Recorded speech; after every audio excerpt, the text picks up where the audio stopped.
Tag, Günther. Wir sehen uns hier gleich.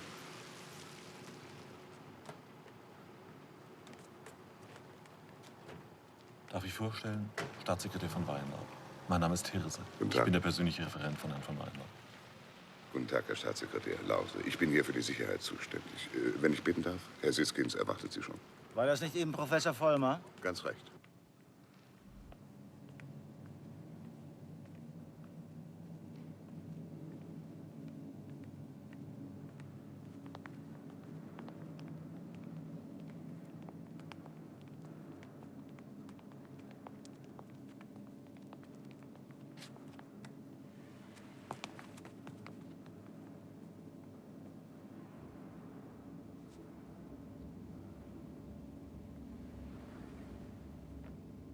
Um es ganz kurz zu sagen, Simulacron ist bedingt betriebsbereit. Betrachten Sie mich als oberflächlich informiert. Mich interessiert lediglich Ihre Definition von bedingt in diesem Zusammenhang. Natürlich, Herr Staatssekretär. Verzeihung. Wir haben gegenwärtig noch eine prognostische Unschärfe von maximal 5,8%. Ach so. Ja, danke. Ja. Also genau kann Sie Professor Vollmer über den Stand der Dinge informieren. Wie Sie wissen, haben wir ihm ja die Entwicklung des Computers zu verdanken. Ja, das ist uns bekannt, Herr Siskins. Bitte, Professor Vollmer, wenn Sie... Sie sind Staatssekretär? Natürlich.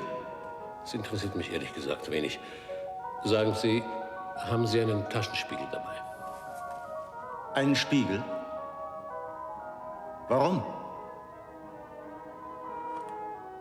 Nehmen Sie diesen. Was sehen Sie? Bitte, bitte, was sehen Sie? Ich will Ihnen helfen, Herr... Von Weinlaub. Meinetwegen, von Weinlaub. Was Sie sehen, ist nämlich genau das Bild, das man sich von Ihnen gemacht hat. Nichts anderes. Ich bitte Sie. Danke. Und wisst ihr, was ihr alle seid? Vollmer! Ja, Sie auch, Siskins. Wollen Sie in den Spiegel sehen? Immer nur zu, schauen Sie. Schauen Sie sich an. Das ist ein trauriger Witz. Jetzt reicht's aber, Vollmer. Ich finde auch, das geht ein bisschen zu weit. Hirse, ich glaube, wir gehen jetzt besser. Kopfschmerzen. Es klopft und klopft und klopft. Wissen Sie, was da klopft in meinem Kopf? Ich weiß es. Lause, kommen Sie doch bitte mal.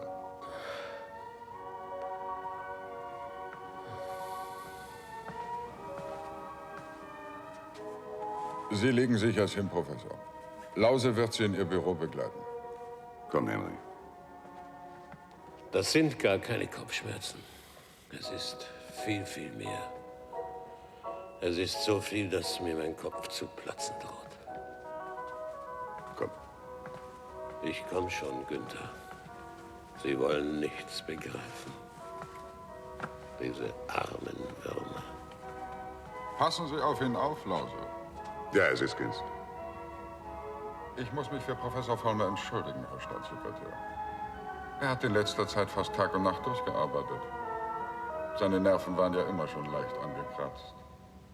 Die Grenze zwischen Genie und Wahnsinn, wissen Sie. Trotzdem eine merkwürdige Art von Wahnsinn. Finden Sie nicht auch? Doch, Herr Staatssekretär. Sehr merkwürdig. Wenn Sie mich einen Moment entschuldigen wollen? Bitte.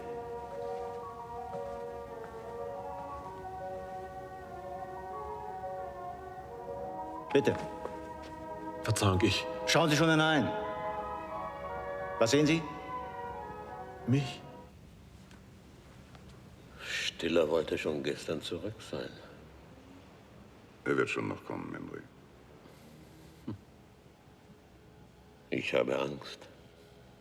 Ich bin doch bei dir. Ja. Du bist da.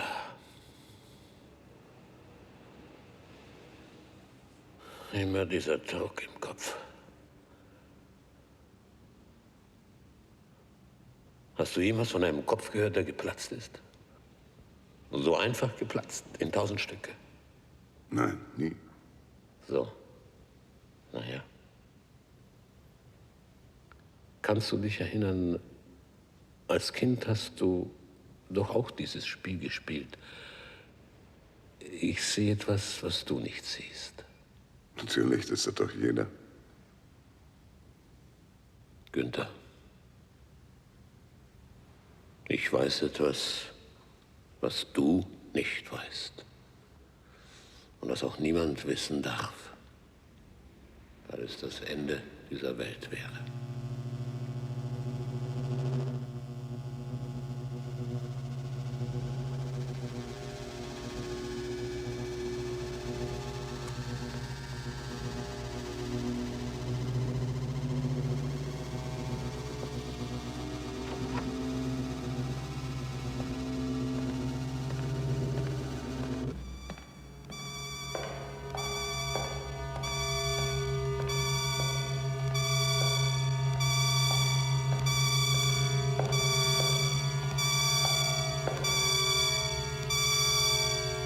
Henry.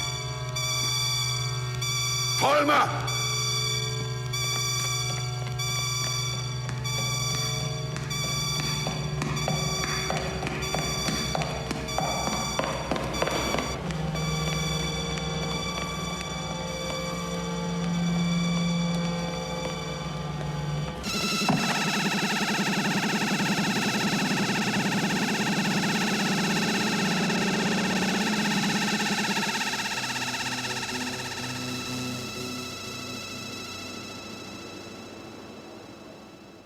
Go see what the boys in the back room will have and tell them I'm having the same. Go see what the boys in the back room will have and give them the poison they name. And when I die, don't spend my money on flowers and my picture in a frame. Just see what the boys in the back room will have and tell them I sighed and tell them I cried and tell them I died of the same. And when I die, don't buy a casket of silver with the candles all aflame. Just see what the boys in the back and tell them I sighed. Pardon, aber drüben ist die Bar. And tell them I cried, and tell them I died of the same.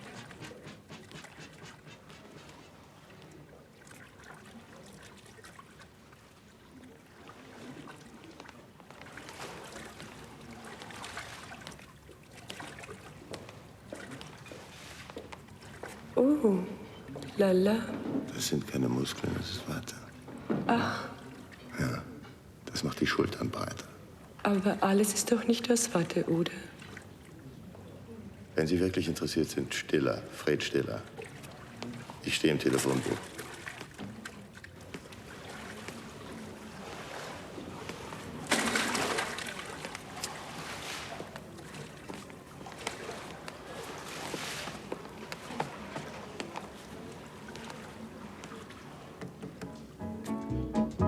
And tell them I cried, and tell them I died of the same.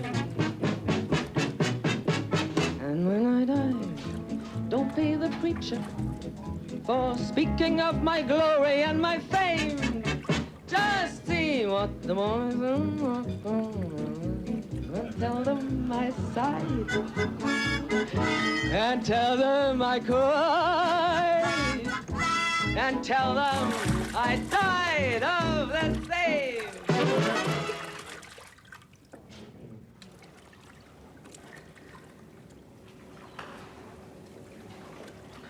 Klappt's nicht. Mit dem Drink? Ich bin offensichtlich zu klein. Schade. Vielleicht wachsen Sie ja noch. Vielleicht. Whisky? Ja, mit Wasser. Rainer, 2 Whisky. Einen mit Eis, einen mit Wasser. Sofort, Herr Siskins. Sehen wir uns bei der Beerdigung? Ich bin da, obwohl.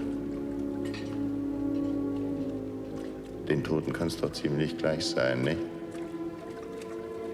Die 2 Whiskys, bitte. Danke. Sie kommen mit dem Computer zur Rande? Auch ohne Vollmacht? Ich denke schon. Fein. Wir können uns nämlich kaum noch Verzögerungen leisten. Das Ministerium drängt. Übrigens, Was? ach, nichts weiter. Was ist eigentlich Ihr Traumauto? Wie bitte? Ihr Traumauto? Ist doch eine ganz einfache Frage. Ach Gott. Eine Corvette. So. Corvette. 275 PS. Und 40.000 Mark circa. Liegt etwas außerhalb Ihrer Gehaltsgruppe, was? Etwas, ja. Aber Sie haben mich doch nicht nach meiner Gehaltsgruppe gefragt, sondern nach dem Auto, das ich gerne hätte. Welche Gehaltsgruppe hätten Sie gern? Die nächste. Schon, warum nicht? Wenn Sie genauso gut sind wie Vollmer. Bin ich nicht, aber ich bin zäh. Hoppla. Ich sehe, dass Sie über die grundsätzlichen Meinungsverschiedenheiten zwischen Vollmer und mir informiert sind. Ich denke doch. Eben. Reine Sturheit, finden Sie nicht? Tja, Naja, Sie können sich ja überlegen. Dass wir uns nicht falsch verstehen. Das war kein Angebot, das war eine Hypothese. ich habe Sie verstanden, Herr Siskens. 275 PS. Das ist doch ein Wort. Ich heiße Gloria. Fein. Was zu trinken? Champagner. Was sonst? Champagner. Immer noch 106, 65, 98? 99 mittlerweile. Das ewige Sitzen macht fett. Aber, jeder Zentimeter ist kostbar. Danke. Wie geht's dem Computer? Ich denke gut. Und wie geht's Ihnen bei Siskens? Nein, ich mein's ehrlich. Ich interessiere mich wirklich sehr für Simulacron. Stimmt das, dass Sie damit eine künstliche Welt gebaut haben? Welt ist ein bisschen übertrieben. Wir sind jetzt bei etwa 10.000 Identitätseinheiten. Das reicht für unsere Zwecke. Die Welt in der Nussschale. Verstehen Sie? 10.000 Menschen? Das sind doch Menschen, oder? Wie man es nimmt. Für uns sind das natürlich nur Schaltkreise. Aber Sie selbst leben wie wir. Bauen Straßen, hören Musik, essen. Und schlafen miteinander? Auch das. Schlafen miteinander. Haben Spaß. Bekommen Kinder. Aufregend. Hm? Wie bitte? Das Miteinander schlafen. Ja, das auch. Aber ich meine, eine lebendige Welt in einem elektrischen Kasten? Lebendig sind wir und die sind wie Leute in einem Fernsehapparat, die uns was vortanzen. Ich finde es wunderbar, wie Sie reden.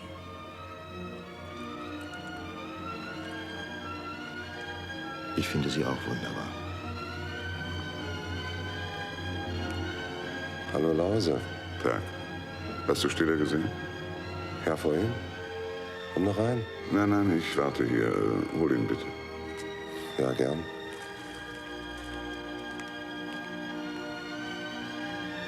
Fred, kommst du mal? Ich? Lause will ich sprechen. Verzeihen Sie bis später. Schade. Ja.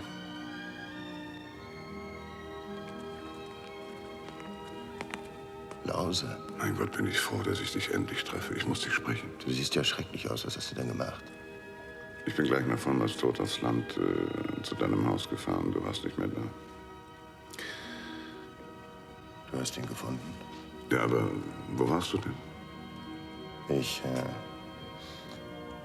bin etwas früher zurückgefahren, als ich ursprünglich wollte. Was gibt's denn? Ich will hier nicht reden. Komm.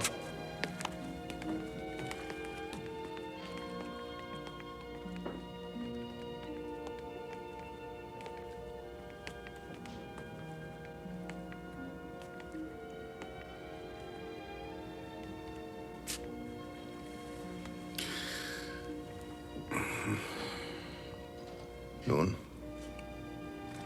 Es geht um Vollmers Tod. Aber ich denke, es war ein Unfall. Ich weiß es nicht. Ich hab's ja nicht gesehen. Aber es ist ja seltsam gewesen. Was denn? Was war seltsam? Vollmer. Vollmer war seltsam. Es ist was Unerklärliches mit ihm geschehen. Ich habe kurz vor seinem Tod noch gesprochen mit ihm. Er hatte Angst. Und dann hat er etwas erzählt, das war so, das war sehr verrückt. Was? Ich kann es dir nicht sagen, es ist zu verrückt. Vielleicht war er selbst verrückt. Weißt du, was Angst ist?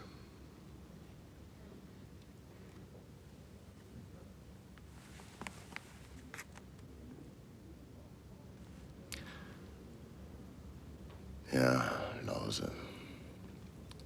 Ich denke schon. Keine Ahnung hast du, mein Junge. Ja, gut, aber... Erzähl mir, was Vollmer gesagt hat. Na schön. Es klingt zwar unglaublich, aber vielleicht. Du musst selbst sehen, was du daraus machst. Ach, mein Gott, bin ich ungeschickt. Jetzt haben Sie sich erschrocken. Einen Augenblick noch, bitte.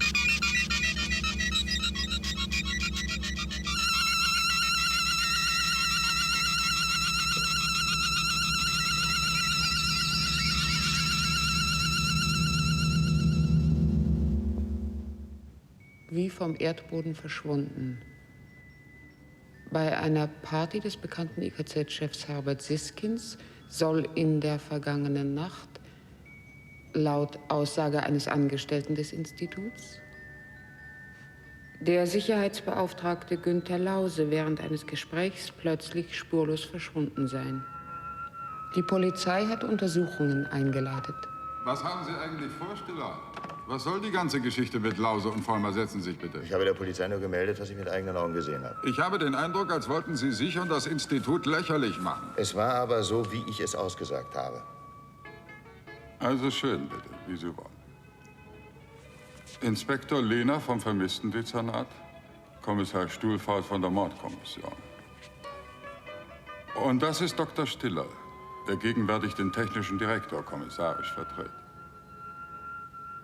Sie scheinen der Einzige zu sein, Herr Stiller, der diesen Lause gestern Abend bemerkt hat. Wie meinen Sie das? Ich habe jeden einzelnen Partygast von meinen Leuten verhören lassen. Kein Mensch hat diesen Lause gestern Abend dort gesehen. Haben Sie vielleicht zu viel getrunken vergangene Nacht? Nein, ich war nicht betrunken. Vielleicht sollte man doch erwähnen, dass wir Herrn Lause jedenfalls nicht in seiner Wohnung angetroffen haben. Aber das kann natürlich auch ein Zufall sein. Mich interessiert, was dieser Lause angeblich über Vollmers Tod gesagt hat. Er hat nichts Bestimmtes gesagt, er sprach von einem unguten Gefühl. Wo waren Sie eigentlich zur Zeit des Todes von Vollmer? In meiner Hütte in den Bergen. War jemand bei Ihnen? Nein. Wir würden uns gerne den Raum ansehen, in dem Vollmer ums Leben kam. Begleiten Sie bitte die beiden Herren in den Computerraum. Ja, Herr Stiller. Wiedersehen. Bitte. Bis zum nächsten Mal.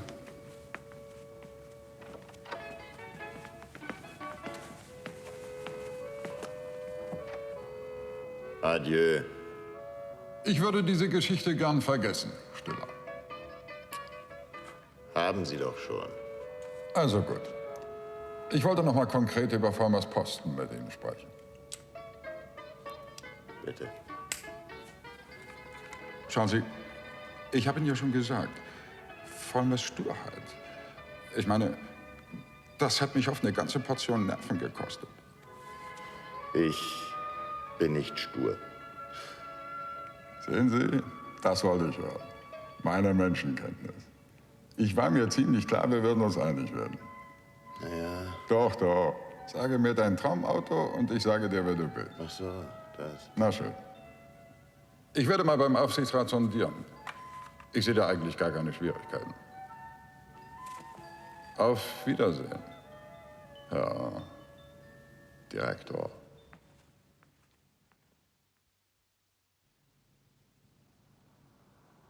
Ja, Bring mir eine Kopfschmerztablette, bitte. gleich.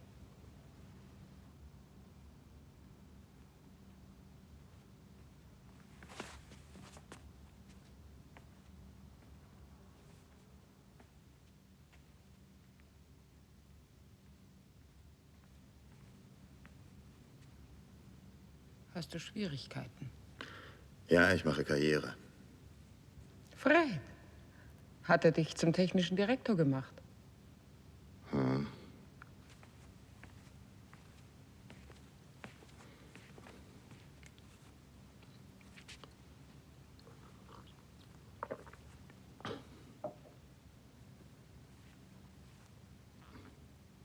Aber du freust dich ja gar nicht. Wie soll ich mich freuen? Ich werde doch mit Siskins dieselben Schwierigkeiten haben, wie Vollmer sie hatte. Da beißt die Maus keinen Faden ab. Und warum lässt du dich dann darauf ein? Mein Gott, es gibt auf der ganzen Welt zurzeit kein so spannendes und aufregendes Forschungsprojekt wie das Simulacron. Jetzt nicht und auch die nächsten Jahre nicht. Ich werde gut verdienen und nur Siskins. Wenn Vollmer recht hatte, dann... Ja. Maya, Ja. vergiss das Gespräch bitte. Ich werde es vergessen. Danke dir. Ist Vollmers Büro eigentlich schon ausgeräumt? Nein. Seine Sachen sind noch alle drin. Sag alle Termine ab, wenn was Dringendes ist. Ich bin in Vollmers Büro.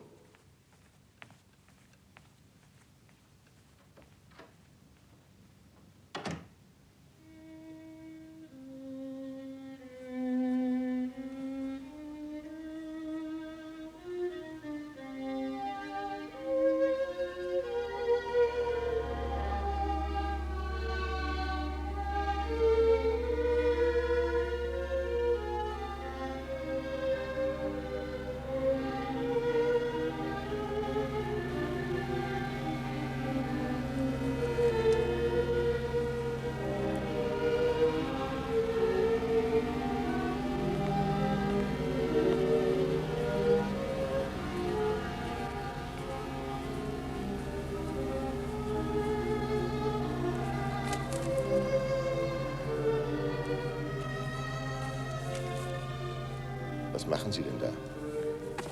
Sie tun mir weh. Danke, Fred Stiller.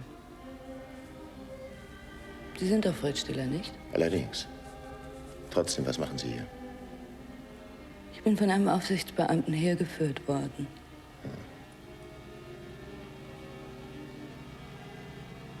Sie sind doch nicht. Ich bin Eva Vollmer. Eva.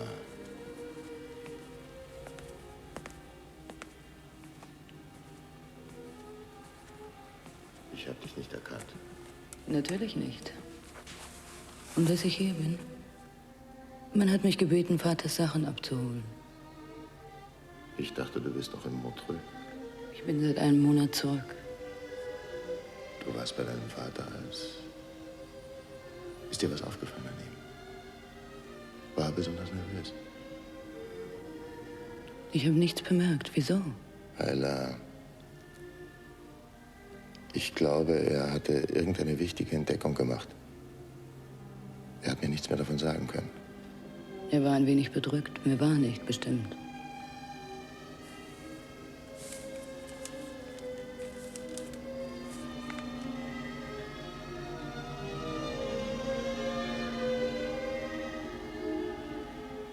Weißt du, wenn du mich besuchen würdest, ich würde mich freuen, ehrlich.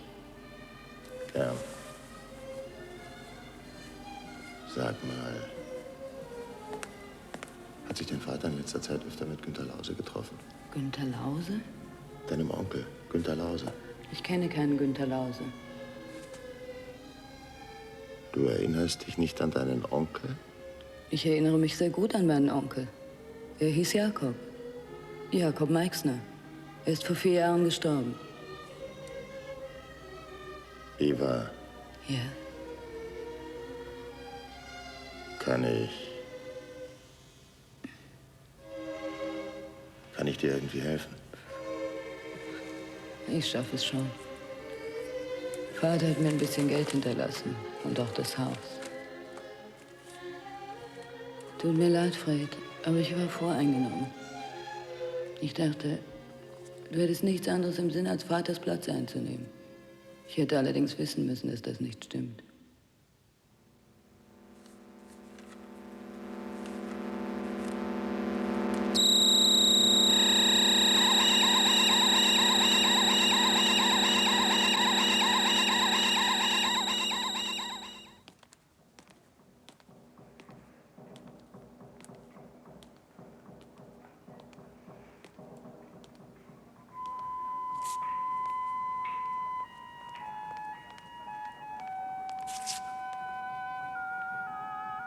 Ich hätte gerne einen Kuchen.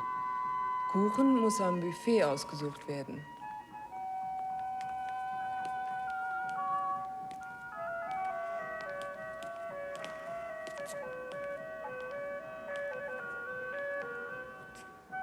Sie sind verhaftet. Folgen Sie mir unauffällig. Mensch, Franz, haben Sie mich erschreckt. Ich nehme den da. Und 2 Whisky.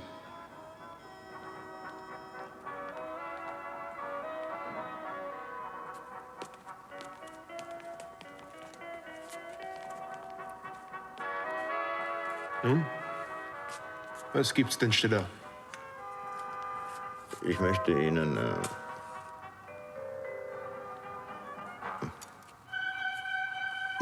ein Bilderrätsel präsentieren. Stellen Sie sich eine Zeichnung vor mit einem griechischen Krieger, der ein Speer trägt, nach rechts sieht und gerade einen Schritt macht. Und vor ihm bewegt sich eine Schildkröte in der gleichen Richtung. Erstens, sagt Ihnen das was? Zweitens, haben Sie dergleichen in letzter Zeit irgendwo gesehen? Ich? Was soll das alles eigentlich? Professor Vollmer hat mir diese Zeichnung hinterlassen. Falls sie was bedeutet. Was? Kauzig, wenn Sie mich fragen. Kauzig. Schön.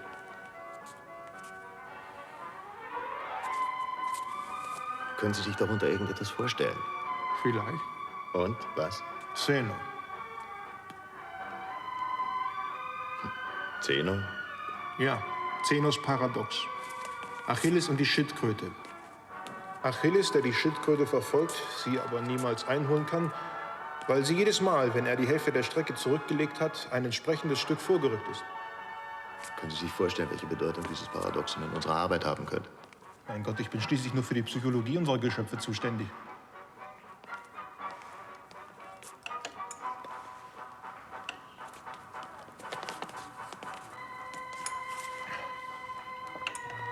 Aber soweit ich mich erinnere, soll das Paradoxon darstellen, dass jede Bewegung Illusion ist.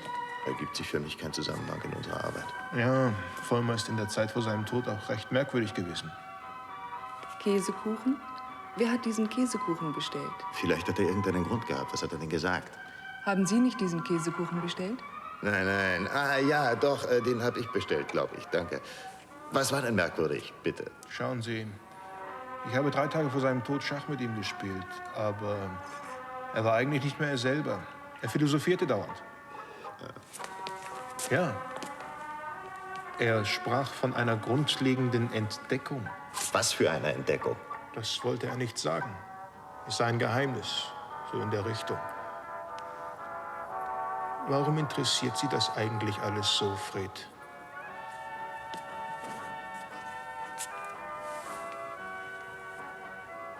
Weil ich nicht glaube, dass Vollmers Tod ein Unfall war. Was wollen Sie damit sagen? Ich kenne die Auseinandersetzung zwischen Vollmer und Siskins über die Anwendung des Simulationsmodells, aber... Ich habe nichts dergleichen gesagt. Na schön. Übrigens, ich kann mir vorstellen, worin Vollmers grundlegende Entdeckung bestand. Ich wette, dass das sehr viel mit seiner Haltung gegenüber den einprogrammierten Identitätseinheiten in seinem Computer zu tun hatte. Wenn Sie sich erinnern, hat er sie gern meine Kinder genannt. Aber das war doch Spaß. Man kann nicht jahrelang einen Computer mit Informationen vollstopfen, die insgesamt auf die Simulation von menschlichen Verhaltensweisen hinauslaufen, ohne sich Gedanken darüber zu machen, ob dabei nicht tatsächlich so etwas wie ein menschliches Bewusstsein entsteht. Lause sprach von einer grundlegenden Entdeckung. Lause? Wer ist das? Im Ernst jetzt, wenn ich Lauses Geschichte über Vollmers Geheimnis nicht geglaubt hätte, dann wäre ich doch nie zur Polizei gegangen. Lause, Polizei, was soll das alles? Lause! Günther Lause, Leiter des Sicherheitsdienstes beim Institut für Kybernetik und Zukunftsforschung. Bei unserem Institut. Jetzt mal ruhig, ganz ruhig. Stiller. Sehen Sie den Mann da drüben? Das ist Hans Edelkern. Hans Edelkern ist seit 5 Jahren Leiter der Sicherheitsabteilung des IKZ.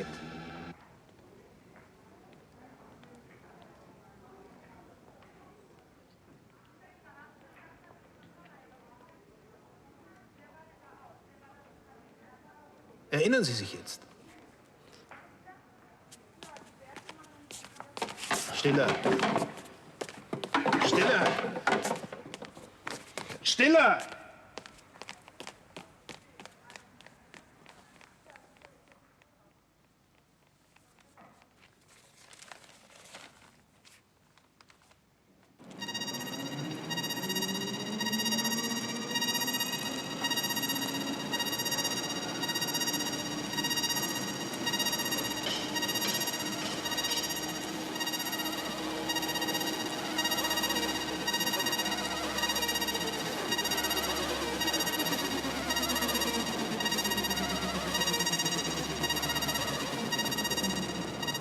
Hey, haben Sie Feuer? Ich meine, ich brauche wirklich Feuer für die Zigarette. Verstehen Sie? Das ist kein... Annäherungsversuch? Wie schade. Trotzdem, ich rauche nicht. Danke. Leider. Nicht zu danken.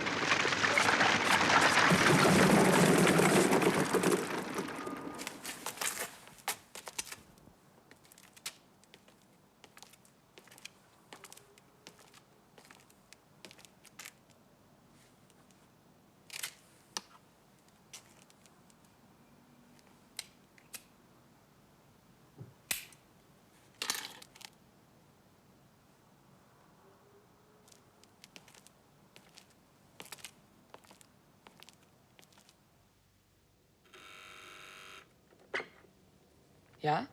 Gloria? Ja? Hast du was zu schreiben da? Ja. Dann notier mal eben. Vereinigte Stahl AG, Vorstand. Sehr geehrter Herr Hartmann. Ich nehme gern Ihre Einladung an, würde allerdings bitten, in Anbetracht der bekannten Umstände, meinen Besuch bei Ihnen als vorerst persönlich aufzufassen. Sie werden sicher verstehen, dass ich zudem auf äußerster Vertraulichkeit bestehen muss. Hochachtungsvoll, Herbert Siskins.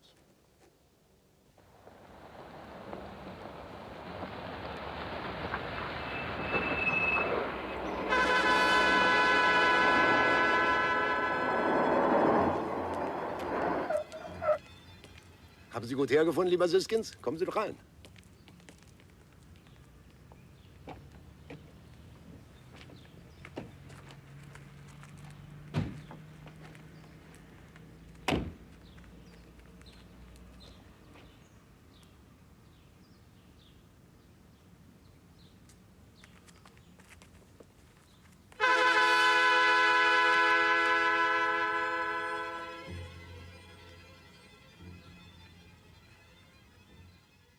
Ein sauberes Paar.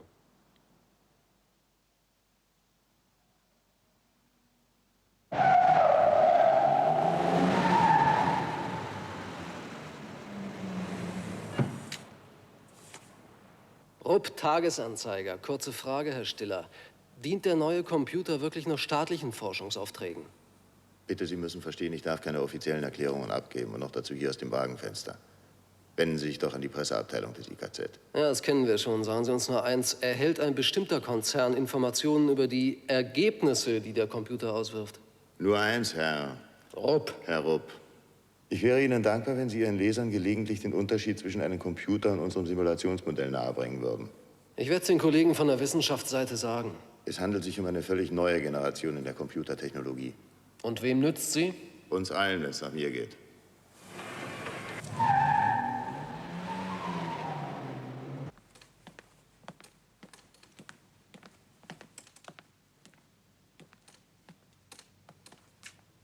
Darf ich Ihre Legitimation sehen? Die Vorschriften, wissen Sie. Ich weiß. Danke, Herr Direktor Stiller. Was möchten Sie einsehen? Für die Personalakten brauchen wir natürlich eine besondere Genehmigung. Nein, nein, das interessiert mich weniger. Nur die Registratur. Also, welcher Buchstabe? Zum Beispiel L. Bitte, L. Und weiter? Fragen Sie, wer er ist. Günter Lause.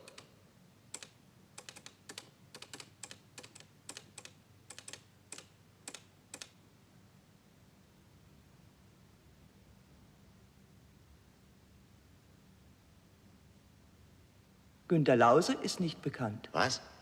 Bitte.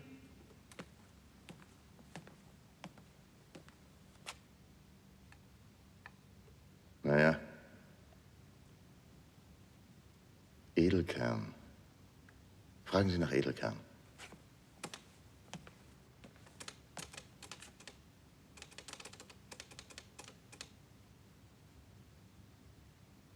Na, was sagt er? Er sagt natürlich die Wahrheit. Hans Edelkern ist der Sicherheitsbeauftragte des IKZ. Sagen Sie, Frau Meier. Meier, ist Ihnen irgendetwas Besonderes über Hans Edelkern bekannt?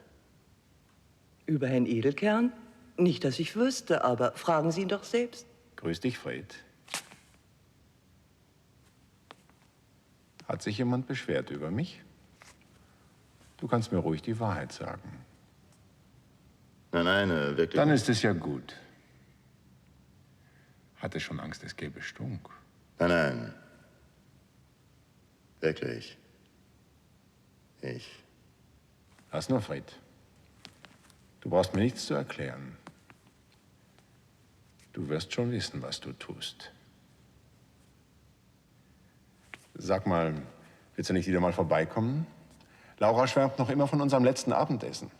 Du seist weit und breit der reizendste Unterhalter. So bin ich das? Sagt Laura. Tja, wenn Laura das sagt. Siehst du? Meld dich doch einfach. Wir würden uns freuen, ehrlich.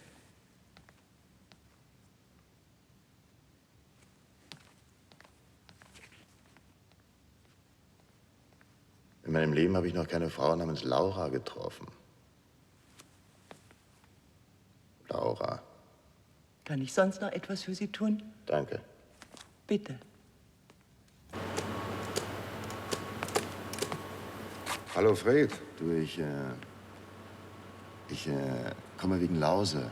Lause? Welcher Lause? Schon gut, Fritz, schon gut. Hey, Fred, ist was?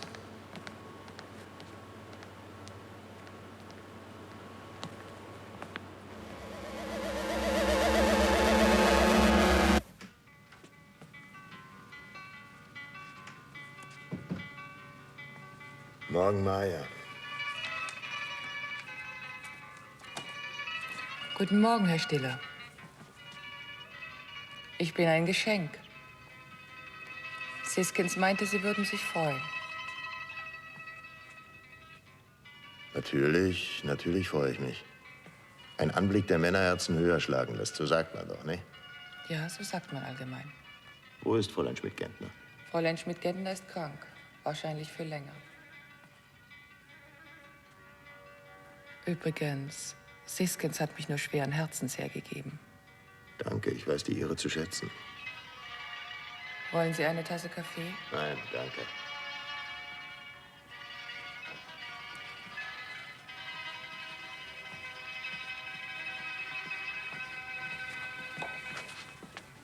Ich finde es herrlich, mit Ihnen zu arbeiten.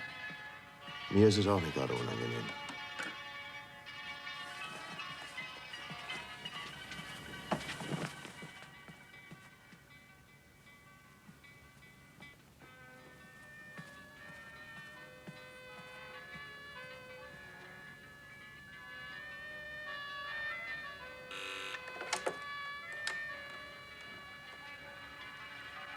Verbinden Sie mich bitte mit der Kriminalpolizei, Inspektor Lehner. Sofort, Herr Stiller.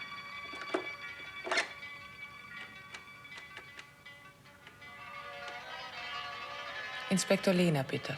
Danke. Tag, Inspektor. Ich wollte Sie noch mal wegen Lause fragen. ob Sie was herausgefunden haben. Wer ist da? Stiller, Institut für Kybernetik und Zukunftsforschung. Ich rufe an wegen Lause. Günther Lause. Verzeihung, aber mir ist kein Günther Lause bekannt. Mein Gott, Inspektor, Sie müssen sich doch erinnern. Siskins Party. Ein Mann ist verschwunden. Ich selbst habe die Anzeige gemacht. Noch einmal, lieber Herr Stiller. Mir ist kein Fall Lause bekannt.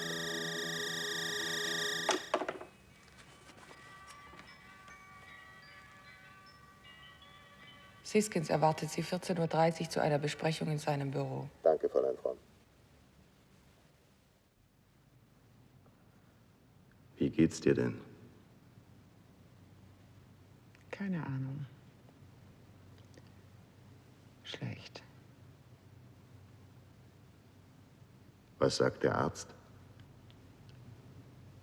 Sie haben alles gemacht. Blut abgenommen, Urin, alles. Aber Sie kommen nicht drauf. Allgemeiner Schwächezustand. Und du? Wie geht's dir? Ich bin um 2:30 zu Siskins bestellt. So. Hm. Wen hast du denn jetzt? Wo? Im Büro. Im Büro habe ich jetzt Gloria Fromm. 116, 65, 98? 99. Vom vielen Sitzen, du weißt. Ja. Ich gehe dann wieder. Gute Besserung. Danke.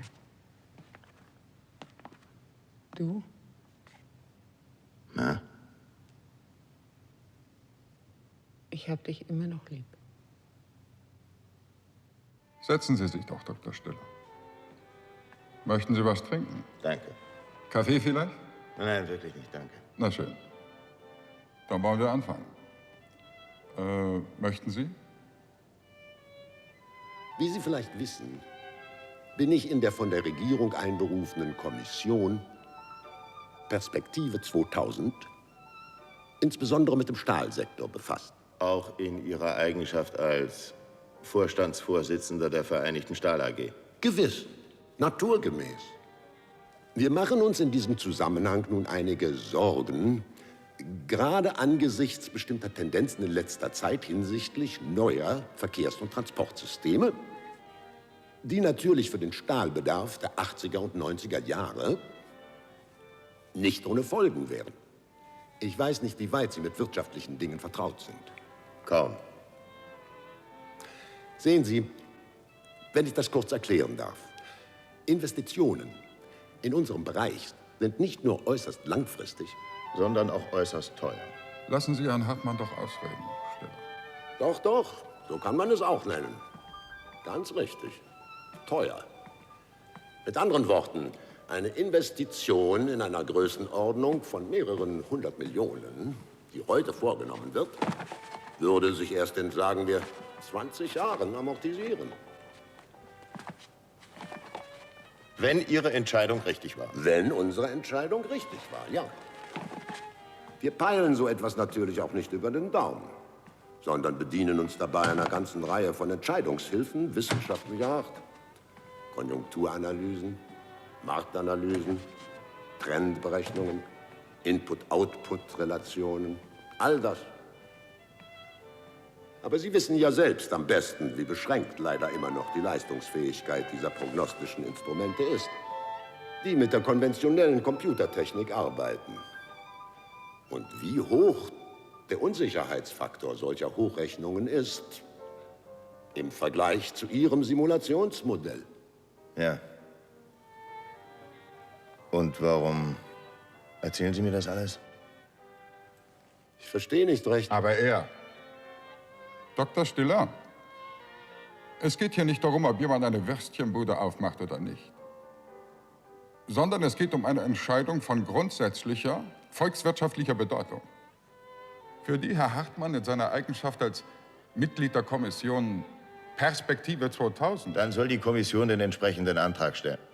Wollen Sie denn tatsächlich diesen ganzen bürokratischen Mechanismus? Außerdem ist der Abruf von Spezialdaten aus dem laufenden Programm nicht vorgesehen. Das würde das gesamte Programm in Frage stellen und uns mindestens 2 Monate zurückwerfen. Ich werde mich doch nicht vor meinen Mitarbeitern lächerlich machen. Technisch gesehen ist die ganze Danke, Sache... Stiller, ich diskutiere nicht. Sie werden dem Simulationsmodell die Basisdaten Stahlbedarf für die kommenden 20 Jahre entnehmen und hier in diesem Büro bis zum 23. abliefern. Ich weiß nicht. Sie können doch nicht irgendeinen beliebigen Konzern, den Sie wohl... Was ich kann oder nicht kann, lieber Stiller, lassen Sie meine Sorge sein. Dann brauchen Sie mich ja wohl nicht mehr. Um Gottes Willen, Siskind. Ich hatte gedacht, wenigstens innerhalb des Instituts wäre alles geklärt. Ist das ja auch, lieber Hartmann, ist das ja auch. Sehen Sie, Stiller ist ein Wissenschaftler. Und in jedem Wissenschaftler steckt eben auch ein bisschen ein Idealist. Aber ich werde schon fertig mit diesem kleinen Idealisten in Stiller. Guten Tag, Stiller. Guten Tag, Hahn. Wollen Sie die psychologischen Strukturen der neuen Reaktionseinheiten überprüfen? Nein, nein, das ist doch längst besprochen. Aha. Geht's Ihnen heute besser? Ja, mir ist gestern nur plötzlich schlecht geworden. Ich muss mich wohl richtig offiziell für mein Benehmen entschuldigen. Aber... Doch, es tut mir leid. Verzeihen Sie, aber... Ja, schon ich gut. muss jetzt in den Computerraum auf ein anderes Mal.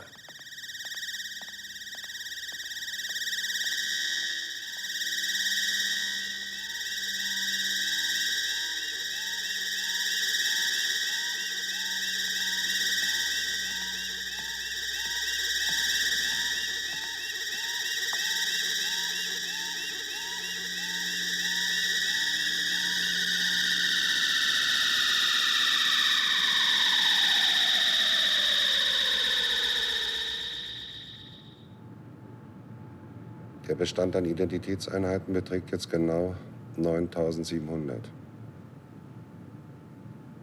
Das wäre fast eine Kleinstadt.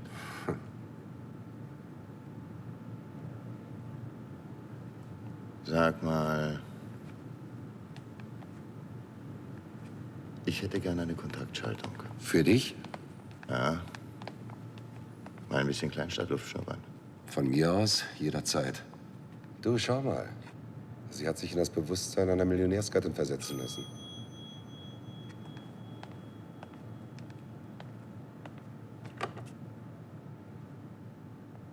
Ja?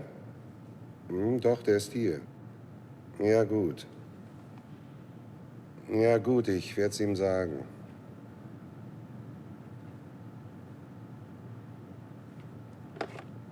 Die Polizei wartet in deinem Büro. Sie wollen nicht sprechen. Die Polizei? Ach, komm doch bitte mit. Okay, Boss.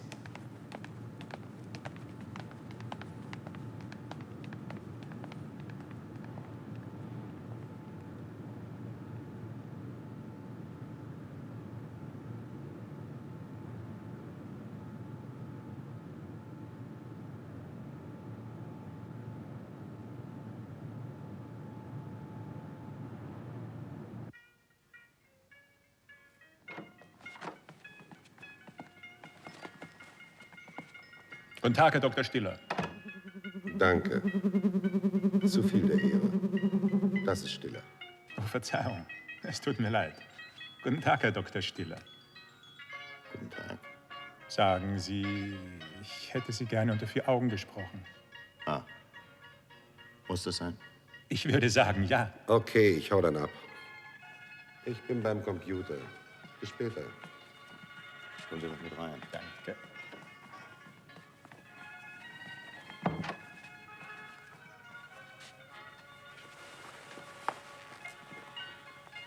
Also? Es gibt da Fragen, Herr Stiller. Fragen an Sie. Fragen im Falle Henry Vollmer. Sie waren Vollmers Assistent? Das wissen Sie doch. Ja, gewiss. Reine Routine. Gehört zum Job, lernt man. Und vergisst es nie wieder. Ich will ganz offen sein, Herr Stiller. Es besteht die Möglichkeit, dass Vollmers Tod kein Unfall war. Sie waren damals in Urlaub. Ja, ich war in meiner Hütte in den Bergen, aber das habe ich Ihnen doch längst gesagt. Was heißt das? Sie hätten mir das längst gesagt. Nichts. Nur, ich war in meiner Hütte in den Bergen. Es gibt doch sicher irgendjemanden, der das bezeugen kann. Nein. Ach. Vollmer war mein bester Freund. Sie stehen sich doch jetzt nicht schlecht als technischer Direktor des IKZ. Nein, ich stehe mich nicht schlecht. Wenn noch irgendetwas sein sollte, dann kann ich Sie hier doch immer erreichen. Wenn noch irgendetwas sein sollte.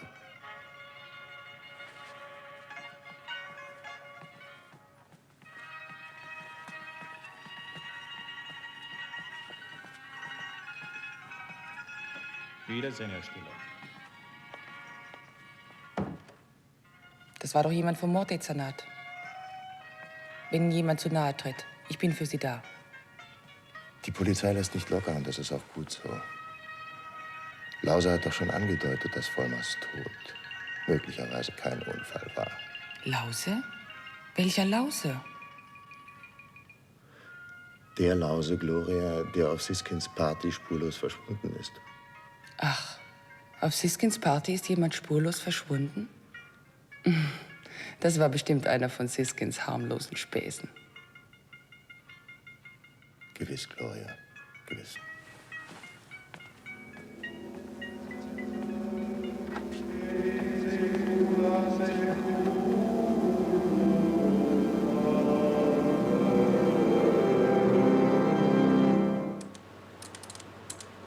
Ich mache eine einfache Kontaktschaltung mit einer Identitätseinheit.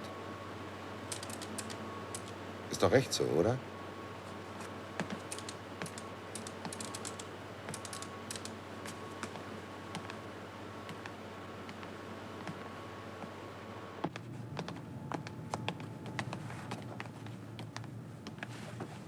Ich habe dir 4388 ausgesucht, einen Lastwagenfahrer. Hoffentlich fährt er dich schön spazieren. Okay, fahr ab. Es geht los. Sei schön brav und mach keine Schwierigkeiten. Hm? Fahr ab.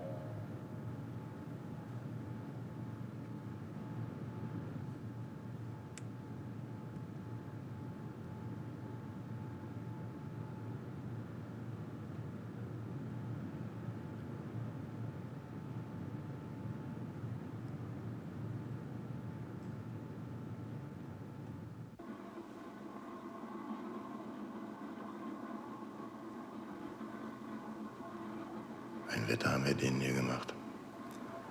Sehr seltsam. Wieso ist hier eigentlich kein Verkehr? Verstehe ich gar nicht. Vielleicht ist hier Sonntag. Habe ich glatt vergessen, mich danach zu erkundigen. Und mach schon, Junge, wenn ich dich totfahre, gibt's noch nicht mal einen Kurzschluss.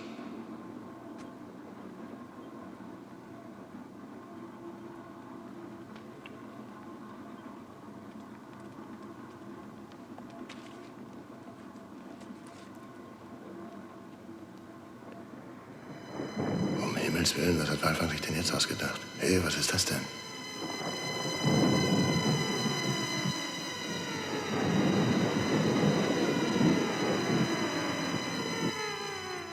Sie haben Glück gehabt, junger Mann. Es ist nur ein leichter Schock. Du hättest ebenso gut weg sein können.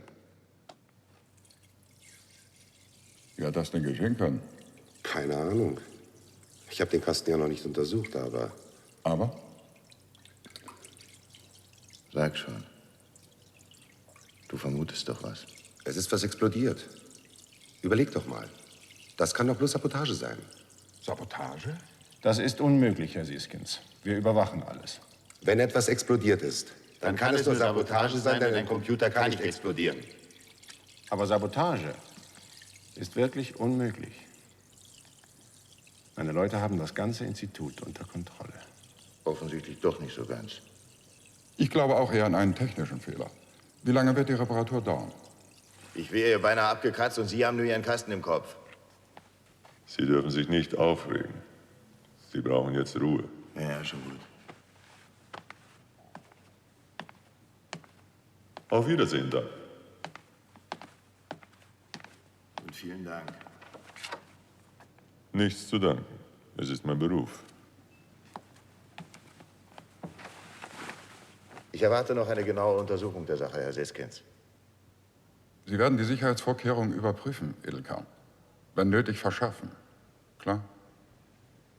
Natürlich, Herr Siskins. Gewiss. Ich würde sagen, Herr Stiller, das Beste ist, Sie gehen jetzt erstmal nach Hause und erholen sich. Und jetzt mal im Ernst. Wie lange wird die Reparatur dauern? 2, 3 Tage, glaube ich, nicht mehr. Na ja. Das geht ja noch. Eva, Du hast mich erschreckt. wieso, hast du was? Nein. Ich habe nur an meinen Vater gedacht.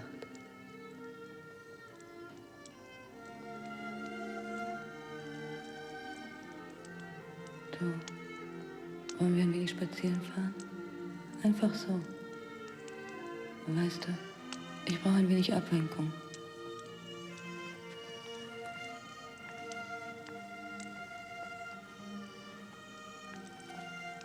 Da auf dem Tisch liegen noch ein paar Unterlagen meines Vaters. Du kannst ja mal schauen, ob du was findest, was wichtig für dich ist. Ich mache mich schon mal fertig.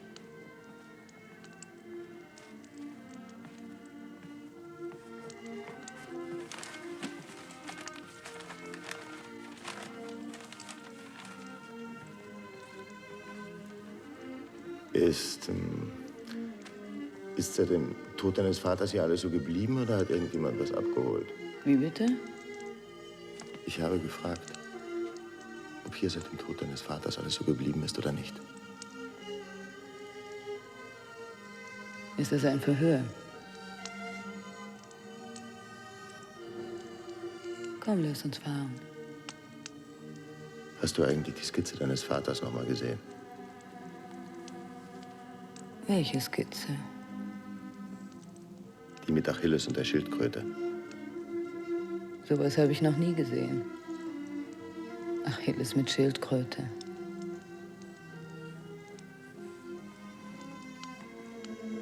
Ich werde versuchen herauszubekommen, wie dein Vater wirklich gestorben ist.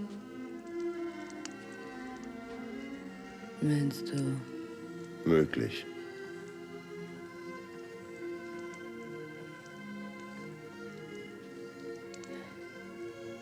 Ich will nicht, dass dir was zustößt.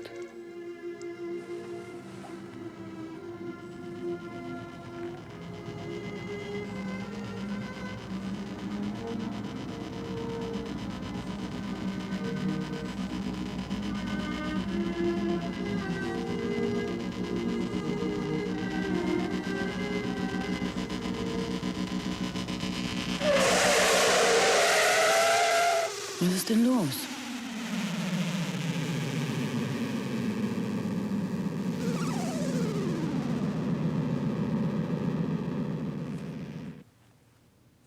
Nichts, es ist nichts, mir ist nicht gut. In der ganzen letzten Zeit ist es mir nicht gut gegangen.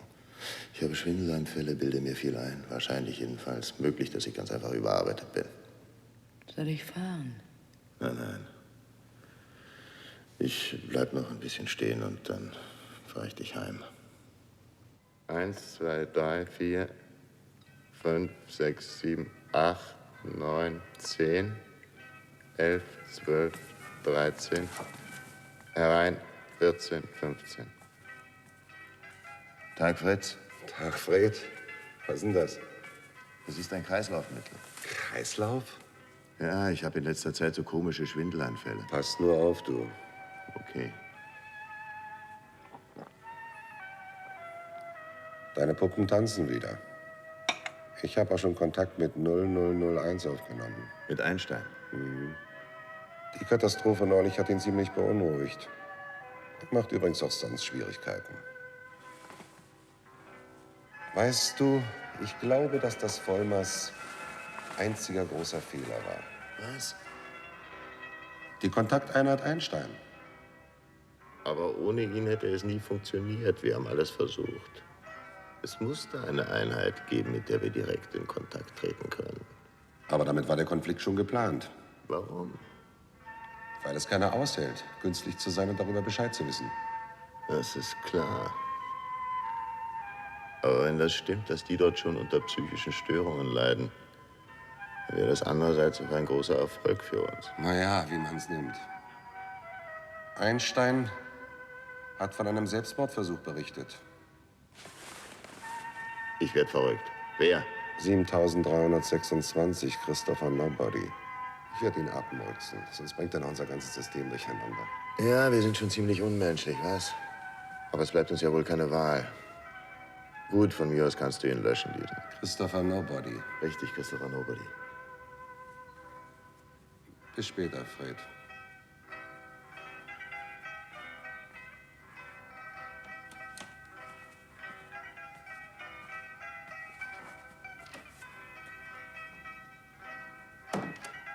Christopher Nobody. Christopher Nobody.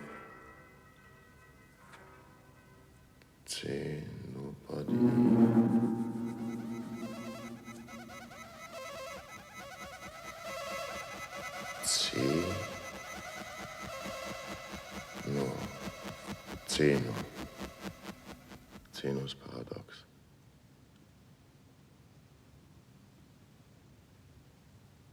Das ist kein Zufall. Das muss es sein, was Vollmer mit der Zeichnung gemeint hat. Christopher Nobody.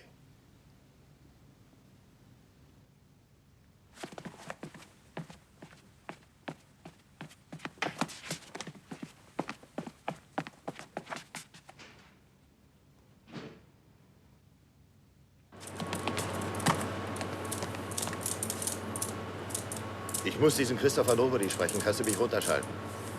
Es gibt keinen Christopher Nobody mehr, Fred. Der ist schon im Himmel. Lass jetzt die Witze. Ich habe ihn deprogrammiert. Es gibt ihn nicht mehr. Scheiße. Scheiße, scheiße, scheiße. Warum denn? Dieser Christopher Nobody muss etwas wissen. Gewusst haben. Gewusst haben, was mich interessiert. Kann ich mir kaum vorstellen, Fred. Hab da fast alles selber programmiert. Ist doch eine völlig normale Einheit. Verstehe wirklich nicht, was du meinst.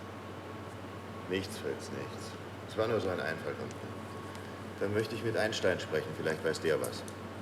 Mach mir bitte sofort eine Projektionsschaltung. Okay, ich sag dir dann Bescheid. Wo treffe ich Einstein? In einer Hotelhalle. Du hast nur 5 Minuten. Okay? Okay.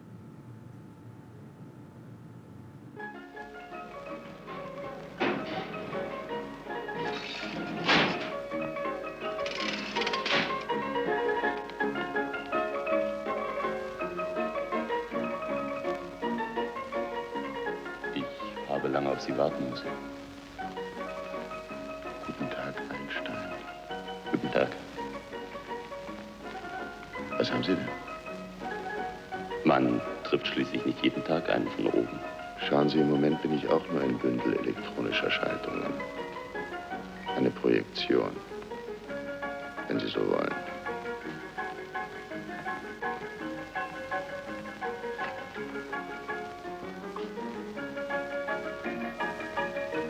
Wollen wir uns setzen?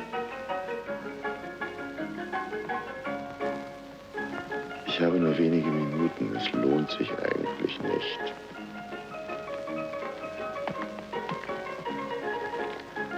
Ich will etwas über Christopher Nobody erfahren. Sie haben doch mit ihm gesprochen. Wissen Sie, was ihn zu seinem Selbstmordversuch gebracht hat? Whisky.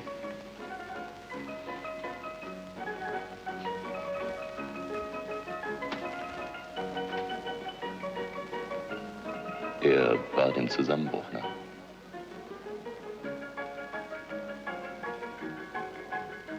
Warum? Er wusste Bescheid.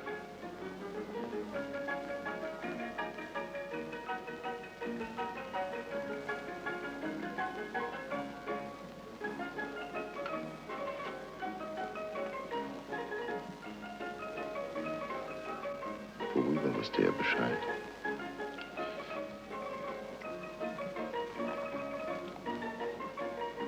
Irgendwie hat er herausbekommen, was er wirklich war. Das kann man nicht einfach irgendwie herausbekommen. Haben Sie geplaudert? Sie wissen selbst, dass meine Schaltungen das nicht zulassen. Die Zeit wird knapp. Stiller muss bald wieder zurück sein. Noch 120 Sekunden. Mhm. In 30 Sekunden geben wir ihm ein Zeichen.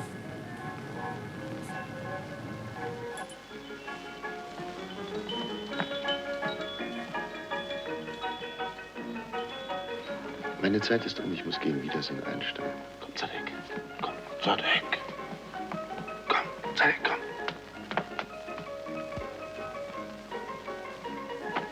Ich kann es nicht mehr ertragen. Bitte nehmen Sie mich mit. Bitte. Sie wissen selbst, dass das absurd ist.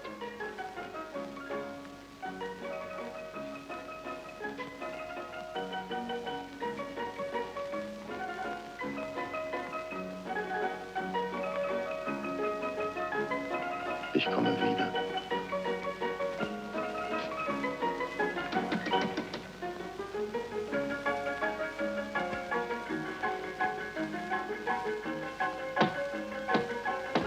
Lass mich in Ruhe telefonieren.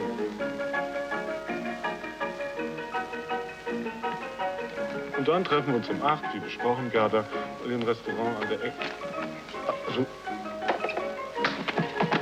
was fällt Ihnen ein, junger Mann? Das ist wirklich keine gute Kinderstube. Unverschämtheit.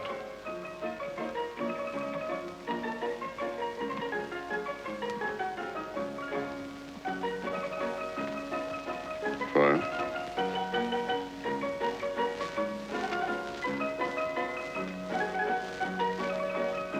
Danke.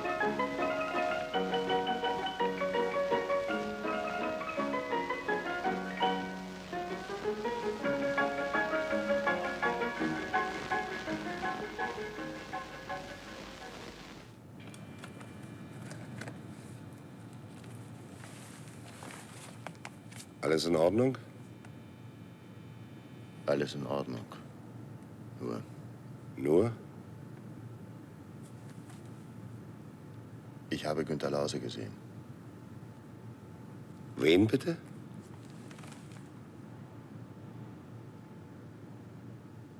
Komm doch mal bitte mit.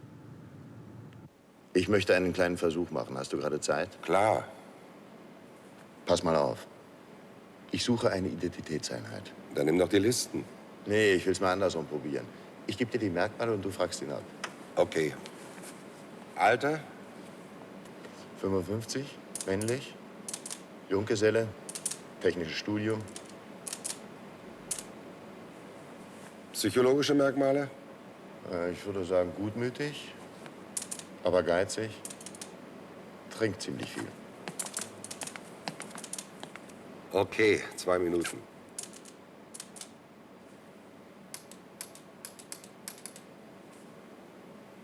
Eva, hier ist Fred. Fred? Ja? Sind zu viele. Hast du noch ein paar Angaben? Tja, starker Raucher, goldene Sportabzeichen, sammelt alte Uhren. Ja gut, das müsste reichen. Entschuldige, aber... Nein, ich mache nur ein Experiment. Sag mal, kannst du mich heute abholen? Ich will dich sehen. Okay, nur 6 dann.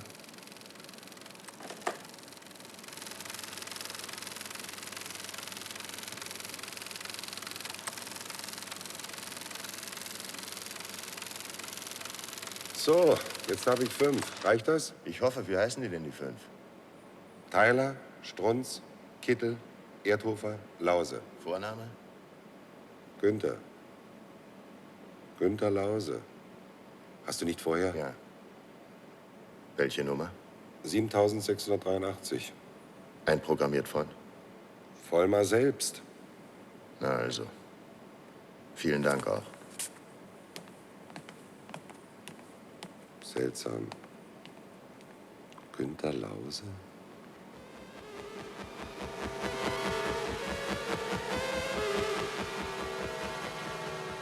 Tagesanzeiger, Geheimnis um Supercomputer. Tagesanzeiger, Geheimnis und Supercomputer. Warum? In Ihrem eigenen Interesse. Vergessen Sie alles, was Sie bisher erlebt haben.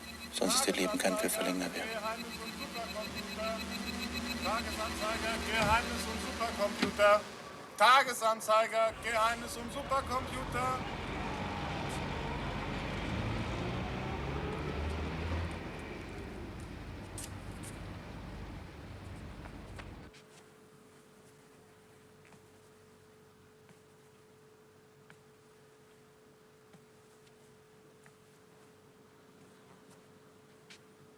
Haben Sie Schwierigkeiten?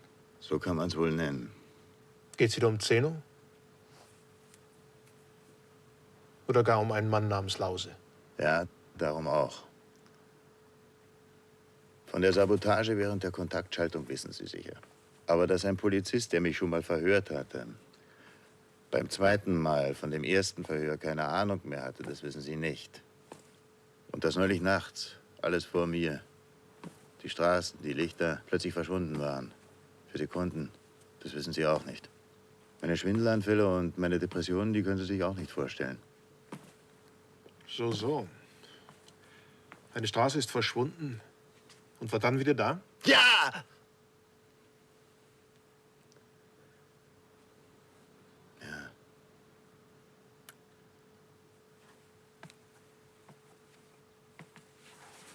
Eis oder Wasser? Danke, nichts. Ich habe viel nachgedacht. Über Sie, Stiller.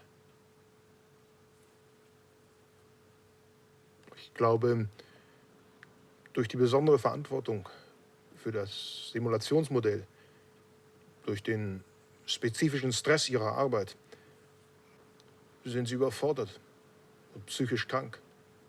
Schauen Sie, Sie regieren täglich wie ein Gott über eine Miniaturwelt, die Sie selbst mitgeschaffen haben und die Ihnen immer mehr vorkommt, als wäre sie eine wirkliche Welt. Sie können Wesen ein- oder ausschalten. Da entstehen Schuldgefühle, Depressionen und Angst. Sie brauchen Entspannung, Ablenkung. Ich gehe mal telefonieren.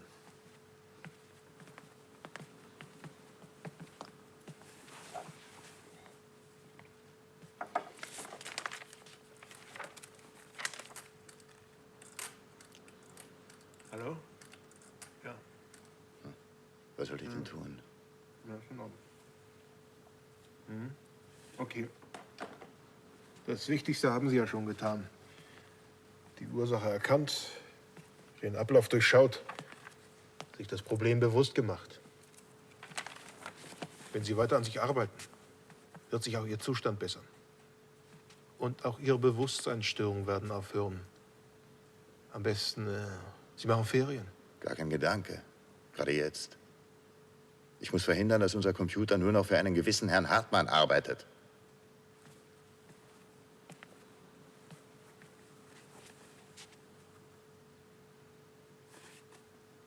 Ja. Ich glaube, ich gehe jetzt besser. Versuchen Sie doch, sich wenigstens zwischendurch zu zerstreuen. Und grübeln Sie nicht so viel. Ist besser für Sie. Glauben Sie mir. Ich will es versuchen.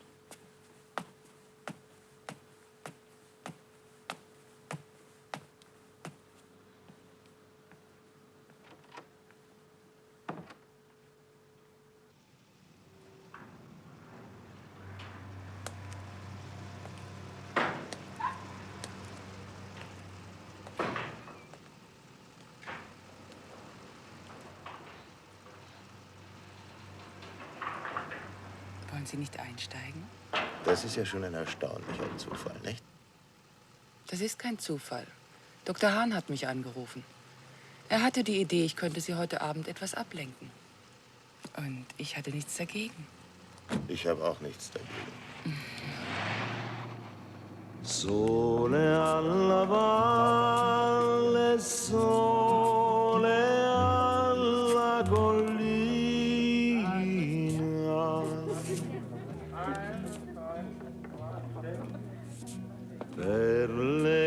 campagne non c'è più nessuno.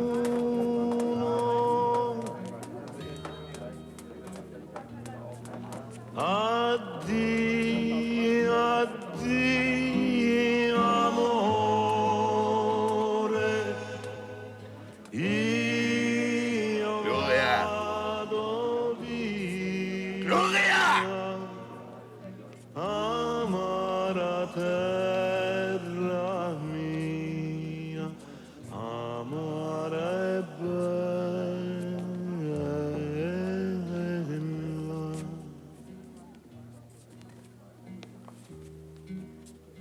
Cieli infiniti e volti come pietra,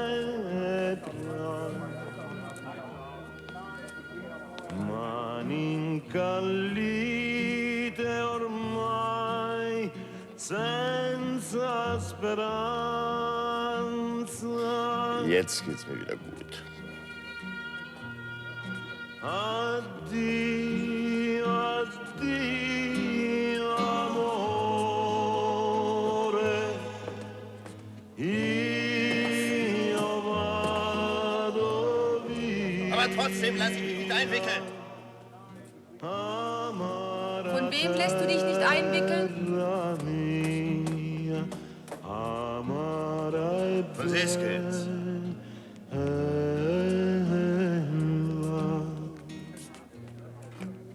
Wie meinst du das denn? Ich lasse mich nicht einschüchtern. Ich kann genauso stur sein, wie Vollmer stur war. Und Vollmer hätte sich ganz bestimmt geweigert, seinem Computer Geschäfte machen zu lassen. Und ich werde mich auch weigern. Na, kann Siskins machen, was er will. Glaubst du nicht, dass Siskins, dass er dir gefährlich werden kann? Nein, wenn er mich braucht. Komm, wir wollen Karten spielen.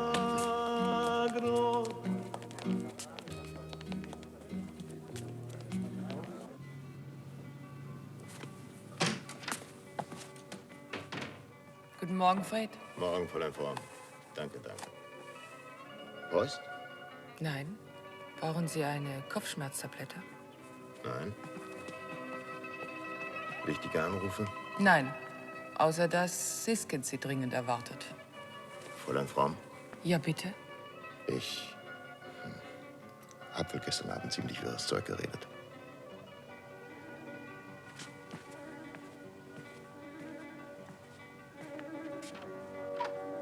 Sie nehmen das nicht ernst, ne? War es denn wirklich alles wirres Zeug?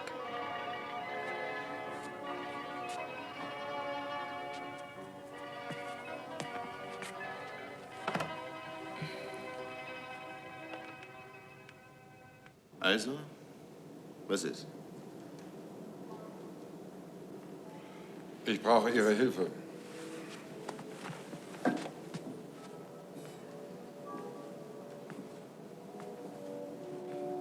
Wir müssen etwas unternehmen. Die Presse wird nur doch langsam unruhig. Nur mal eine Frage, rein prophylaktisch. Könnten Sie einem Laien die sinnvolle Anwendung des Simulationscomputers im Interesse der Gesamtgesellschaft überzeugend darlegen? Natürlich. Habe ich ja meine Überzeugungen und die kann ich auch überzeugend darlegen. Sehen Sie, genau das habe ich von Ihnen erwartet. Herein mit Ihnen.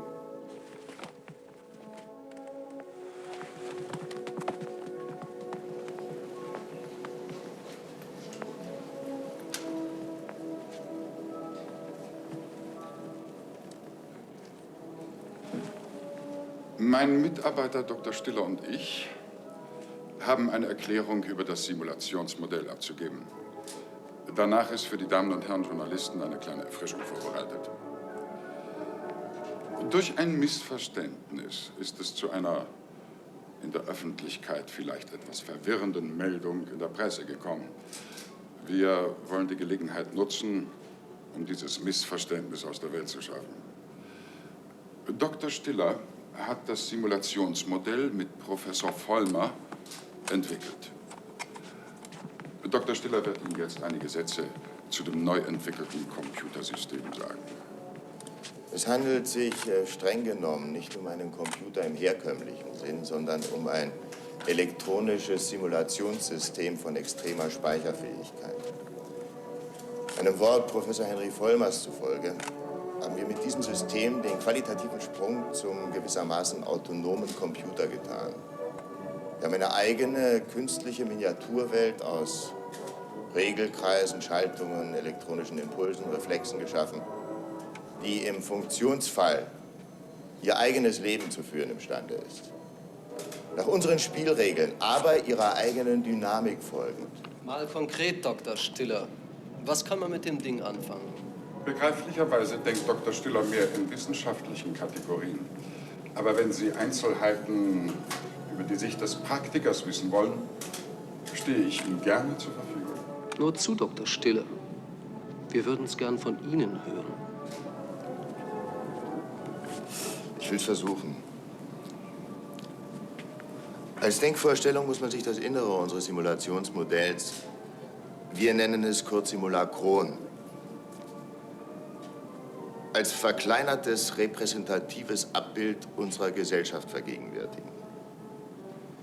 Wir haben zur Stunde etwas über 9000 sogenannter Identitätseinheiten, von denen jede das Sensorium, die Intelligenz, das Erinnerungsvermögen, die Vorstellungskraft und so weiter eines realen Menschen hat.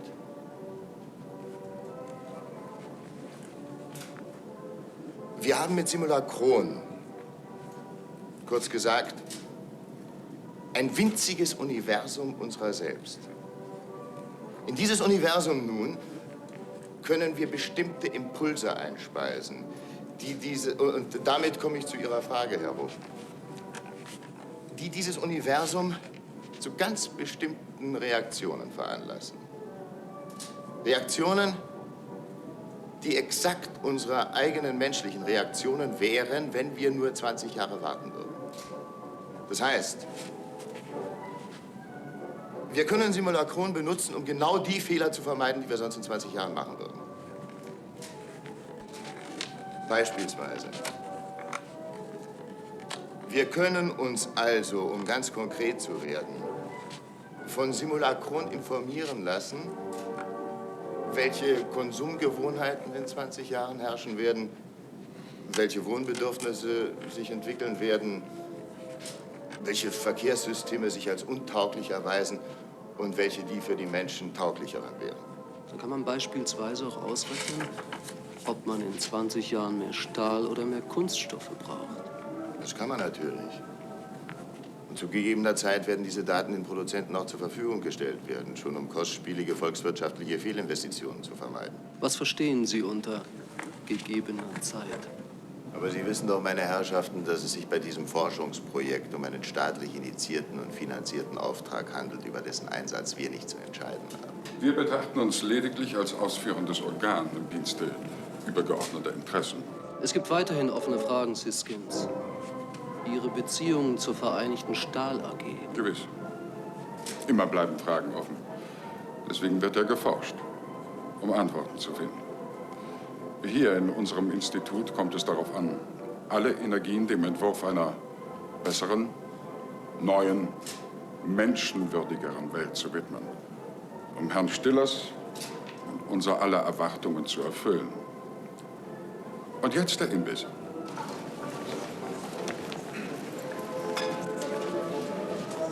Wie sieht's denn nun wirklich mit den Beziehungen zu Hartmann aus, Herr Siskins? Herr Hartmann ist ein Freund. Ein guter Freund.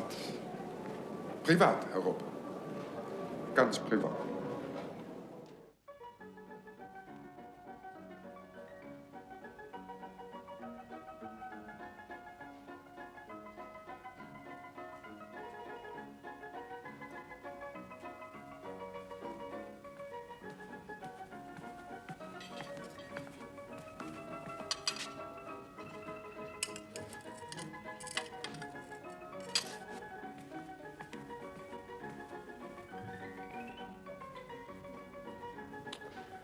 Was Hahn über meinen Zustand gesagt hat, Ich glaube, das hat mir ganz gut getan. Jetzt weiß ich wenigstens, was los ist mit mir.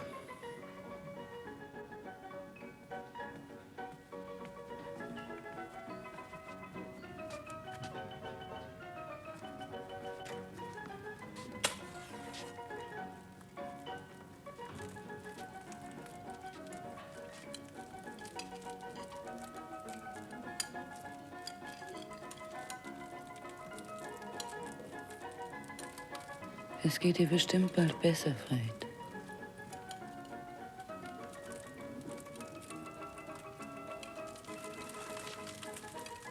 Wegen neulich, weißt du.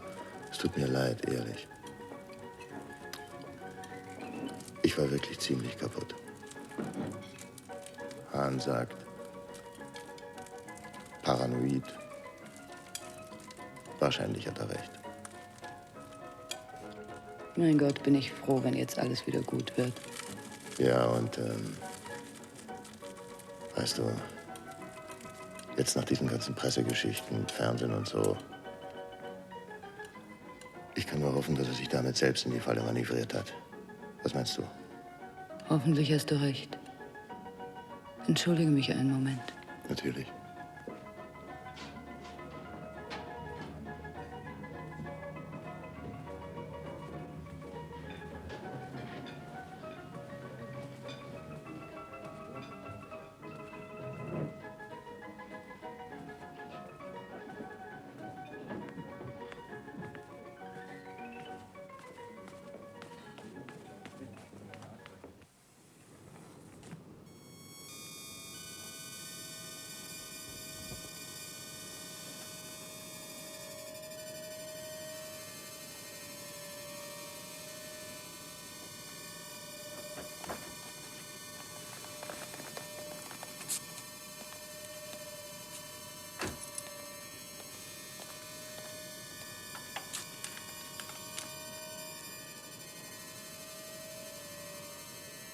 Wir sehen uns ja irgendwann mal wieder.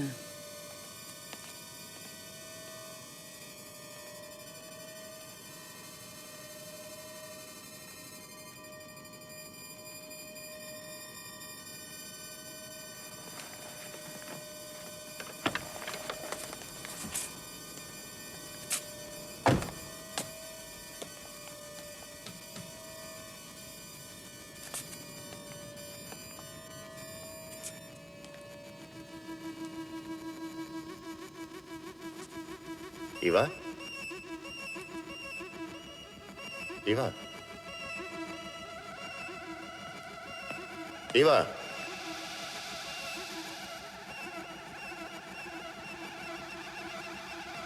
Eva?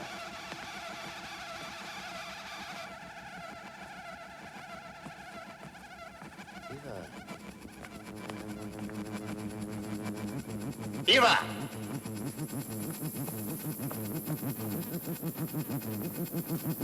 Eva!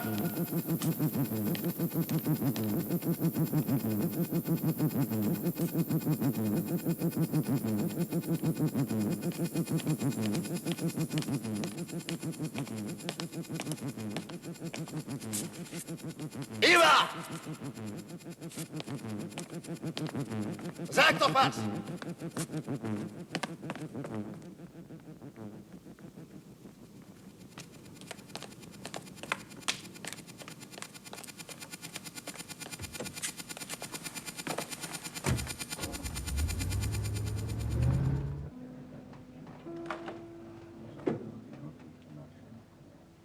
Sie ist nicht da.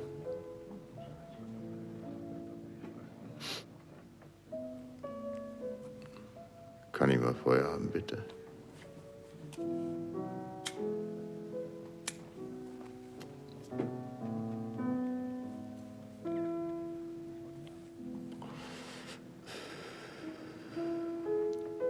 Jetzt ist sie verschwunden, wie Lause. Lause ist auch verschwunden und alle haben ihn vergessen. Nur ich. Ich habe ihn im Kopf. Und er will nicht raus aus dem Kopf.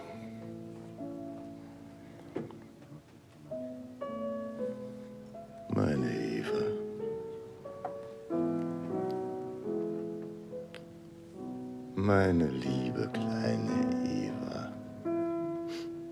Wenn Sie auch vergessen.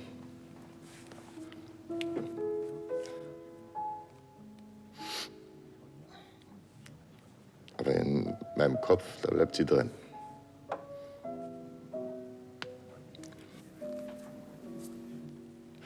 Überhaupt ist mein Kopf ein komischer Kopf.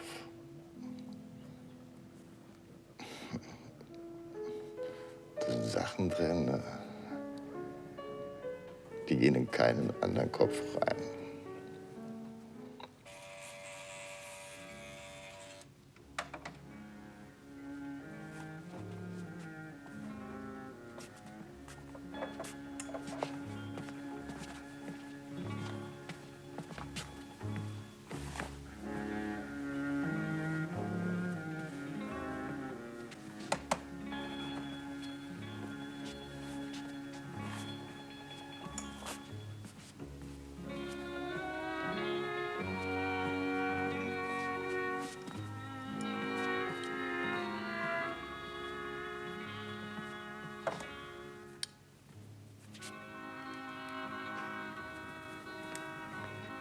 Guten Morgen, Herr Stiller. Morgen, Fräulein Fromm. Kopfschmerztabletten. Moment.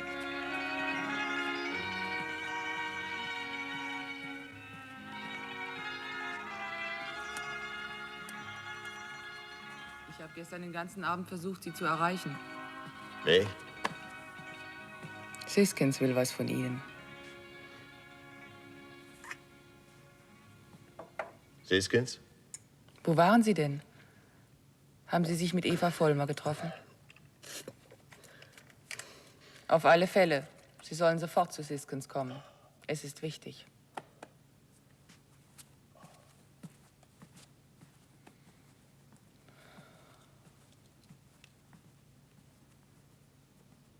Stiller ist da. So, reinkommen. Morgen Stiller. Na, wie sehen Sie dann aus? Wir haben die ganze Nacht durchgemacht, oder? Na, setzen Sie sich erst mal. Was gibt's? Ich wollte Ihnen einen neuen Assistenten für Ihren technischen Stab vorstellen. Sie kennen ihn von früher, soviel ich weiß. Ein wirklich guter Mann. Er hat sich bei mir beworben und ich musste zugreifen, bevor ein anderer. Ah, das wird er sein. Herein. Mark Holm. Tag. Tag, Mark. Herr Holm steht Ihrer Abteilung ab sofort zur Verfügung. Wo haben Sie denn bisher gearbeitet, Mark? Beim Trau-Institut, Fred. Aber Ist das nicht eine Tochtergesellschaft der Vereinigten Stahl AG? gewiss, Fred. Danke, das wollte ich nur wissen.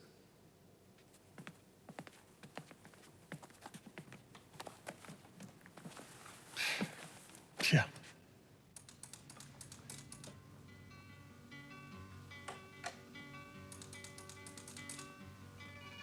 Eins 61266.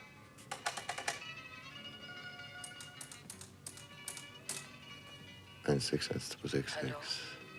Eva? Mein Gott, Eva, wo warst du denn die letzte Nacht? Ich habe das ganze Haus durchsucht und dich nirgends gefunden. Moment. Danke.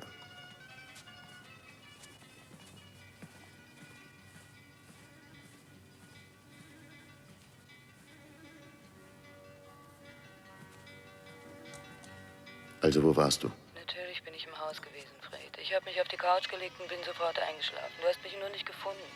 Ich habe jeden Winkel. Das ist doch nicht wichtig, Fred. Ich will mich entschuldigen dafür, dass ich weggerannt bin. Ich liebe dich. Ich bin glücklich. Ich habe nachgedacht und mache mir keine Sorgen mehr. Ich brauche dich, Eva. Ja, ciao.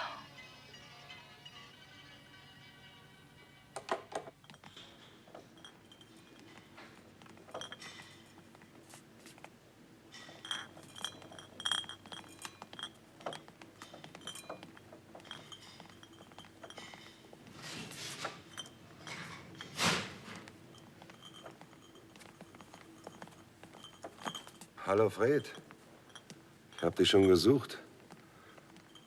Wie geht's dir denn? Zigarette? Um Gottes Willen bloß nicht. Das ist wirklich zum Kotzen. Seit heute wimmelt dieser Malcolm überall rum.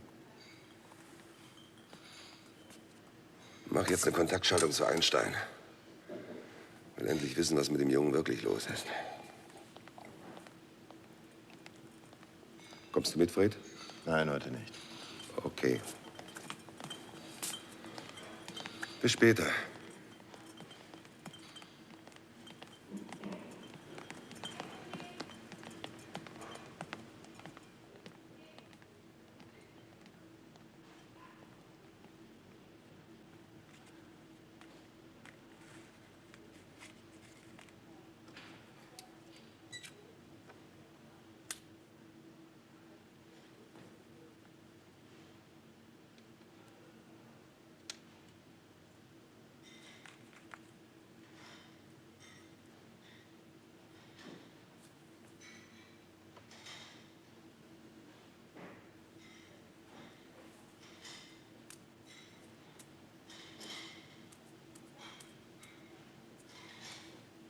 Hey, Fritz.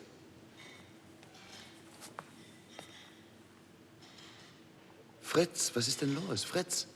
Nichts, Herr Stiller. Es ist nichts.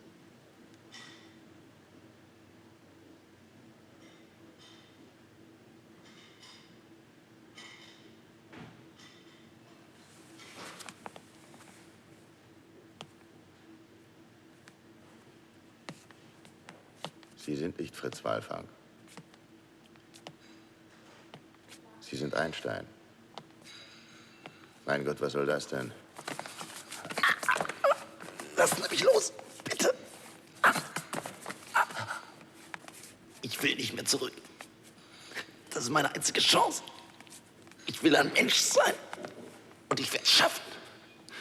Das war der erste Schritt. Und ich werde auch den nächsten schaffen. In die wirkliche Welt. Wie meinen Sie das, den nächsten Schritt? Sie sind hier in der wirklichen Welt. Trinken Sie das doch aus. Nee, nein. Das glauben Sie, Stiller. Doch die Wahrheit ist, das hier, was Sie für die Wirklichkeit halten, ist auch nur ein Simulationsmodell für die eigentliche Welt. Fred Stiller, der große Computerboss. Sie sind selbst nichts anderes als eine Zusammenballung von elektronischen Schaltkreisen. Die Identitätseinheit Fred Stiller. Eine Nummer sind Sie, wie alle hier. Eine Nummer in einer Versuchsstation. Zugegeben, in einer ganz besonders weit fortgeschrittenen. Professor Vollmer wusste das. Und darum hat er sterben müssen. Jetzt wissen Sie es.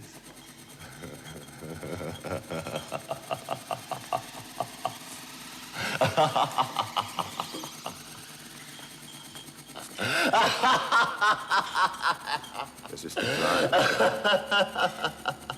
Sagen Sie, dass das nicht wahr ist.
Einstein! Machen Sie doch nicht so Blödsinn, Mann. Sie haben ja doch keine Chance. Ich will nicht mehr zurück. Ich will leben. Rufen Sie jemanden zu Hilfe. Rufen Sie Edelkern an. Hey, Ja? rufen Sie jemanden zu Hilfe. Ich verstehe kein Wort, lieber Herr. Sie müssen lauter reden. Sie verstehen. Meine Ohren. Telefonieren. Hilfe.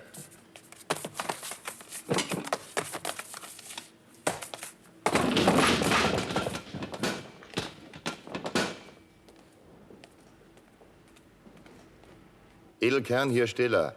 Ich bin in der Kantine. Ich brauche dringend Hilfe. Schnell.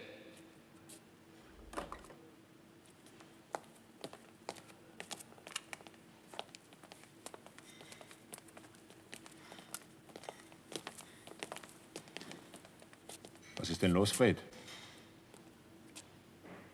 Was hast du denn mit Walfang gemacht? Bringen Sie den Mann in den Transferierungsraum, aber schnell. Und das Programm für 0001 soll gesteckt werden. Nicht wahr, Edelkern? Der sieht aus wie Fritz Walfang.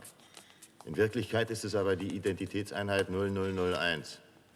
Vollmer hat ihn Einstein getauft. Ja, aber ich meine, ich habe ihn doch gesehen. Bitte kommen Sie mit.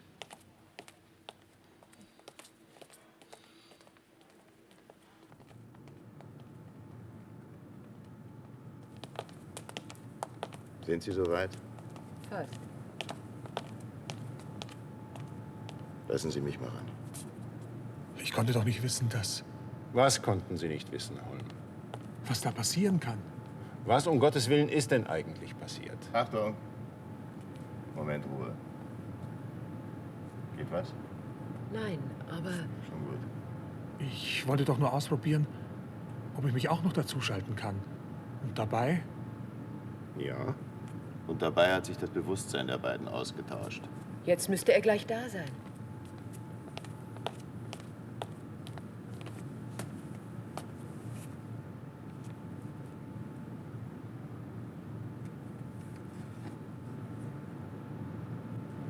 Hallo, Fred.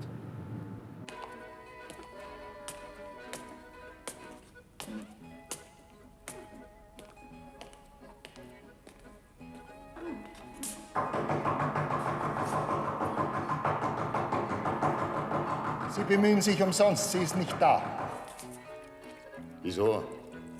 Weil sie schon seit 6 Wochen nicht da ist. Krank. Ja, aber... Auf Kur. Schon seit 6 Wochen. Ach so. Haben Sie vielleicht einen Schlüssel? Ich? Ah, Sie sind's. Sie waren aber jetzt lang nicht mehr da. Nein. Wo waren Sie denn? Waren Sie krank? Wir haben uns schon gewundert, wo Sie bleiben. Man hat auch schon gesprochen. Da, der Schlüssel ist immer noch da unter der Matte, wo er hingehört. Ich sehe ihn ja immer, wenn ich sauber mache.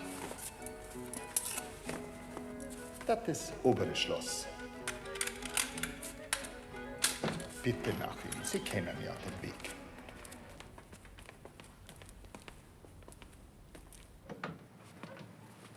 Ja, ein richtiger Krankenwagen hat sie abgeholt. Ich war ja nicht dabei, aber man hat es allgemein erzählt. 6 Wochen. Eine lange Zeit. Na, ich müsste ja auch einmal dringend zur Kur, aber unsereins. Wo wollen Sie denn hin? Die Schlüssel?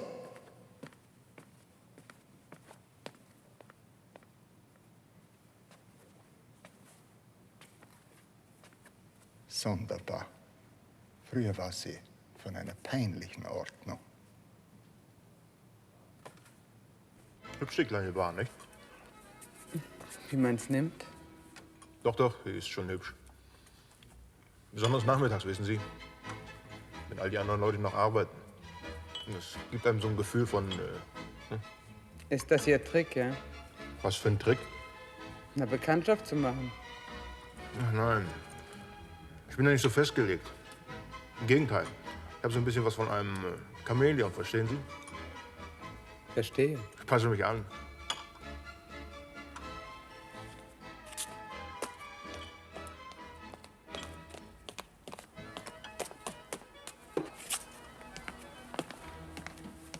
Hahn? Tag. Tag. Whisky? Whisky, Tag, Milch oder was auch immer Ihnen einfällt. Sauer? Wie bitte? Ob Sie sauer sind. 2 Whisky mit Wasser, bitte. Ich bin nicht sauer, ich...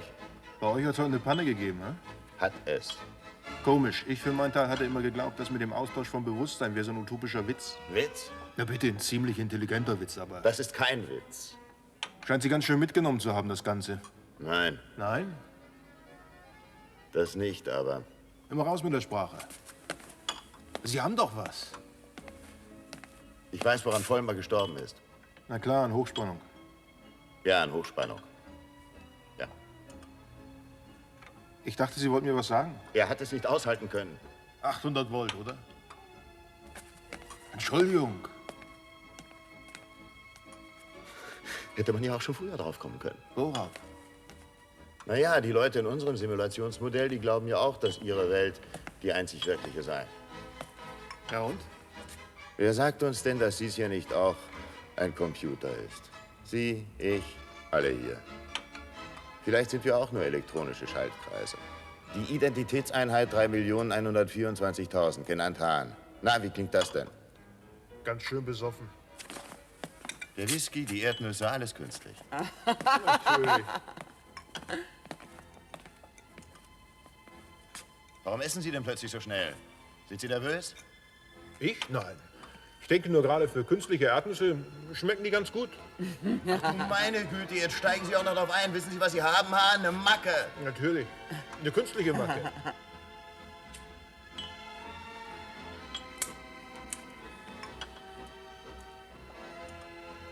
Vollmer muss unendliche Angst gehabt haben. Wieso Vollmer? Weil er es wusste. Was? Dass diese Welt nicht die wirkliche Welt ist. Stiller. Ich meine, er war ja von seiner Überlegung überzeugt. Also wenn er damit recht hatte, dann hätten die... Die? Ja, die. Hätten die ihn abschalten können. Einfach abschalten. Exit Vollmer. Wissen Sie, wie wir Nobody deprogrammiert haben? Wen bitte? Na, Christopher Nobody war nur so ein Scherzname. Wissen Sie wie? Per Knopfdruck. Schon. Aber unauffällig. Verstehen Sie, was das heißt? Für die anderen Identitätseinheiten musste es aussehen wie ein normaler Unfall, damit die nicht auf dumme Gedanken kommen. Wie bei Vollmer. Ein Unfall denkt jeder und das System bleibt stabil. Sehen Sie die Parallele? Ich sehe lediglich, dass Sie kein Whisky vertragen. Und Lause? Wer? Ach so. Lause wurde zu plötzlich aus dem Verkehr gezogen, als dass die noch Zeit dazu gehabt hätten, sich dafür eine plausible Begründung auszudenken. Deshalb haben sie Lause aus dem Bewusstsein getilgt. Kein Mensch weiß mehr, dass es je einen Günter Lause gegeben hat. Hat's ja auch nicht. Sehen Sie? Was? Wie es funktioniert. Oh Mann. Scheiß Spiel, hä? Im Ernst, Fred. Soll ich Sie nicht nur nach Hause bringen? Sie haben Ruhe nötig. Die Kontakteinheit. Das ist es. Die Kontakteinheit. Unser Simulationsmodell funktioniert nur, weil wir ihm eine Kontakteinheit eingegeben haben, Einstein. Wenn auch wir das Simulationsmodell einer wirklichen Welt sind, dann muss es auch hier so einen Einstein geben, einen, der alles weiß, der den Kontakt nach oben hält. Ich muss ihn finden. Helfen Sie mir, Hahn! Ich bin immer für Sie da, das wissen Sie, Stiller. Jeder kann es sein. Siskins, Gloria Fromm, Ivar Vollmer, Walfang, auch Sie, Hahn. Ich? Auch Sie. Warum nicht Sie? Warum nicht ich? Nur, ich würde es Ihnen natürlich nicht so ohne weiteres sagen, das ist klar. Sie müssten mich irgendwie überrumpeln, ertappen oder... Ja, schon gut. Außerdem gibt es Beweise. Ja? Dass pausenlos Menschen verschwinden. Wer ist denn jetzt schon wieder verschwunden? Zuerst mal Lause. Ach ja. Und jetzt ist auch noch Maja Schmidt-Gentner verschwunden. Wer? Meine Sekretärin. Gloria Fromm? Nein, die ich früher hatte. Ach, die? Ja, ich war heute in ihrer Wohnung. Angeblich ist sie auf Kur, aber kein Mensch verlässt so eine Wohnung, wenn er auf Kur geht. Naja, aber...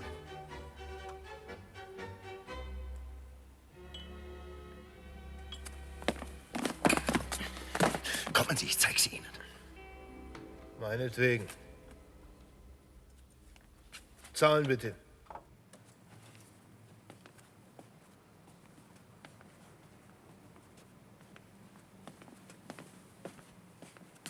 Ich weiß nicht, aber ich finde alles in Ordnung. Aber noch vor 2 Stunden, da Das sah alles ganz anders aus. Da war alles... Ja? Das Bett. Im Bad.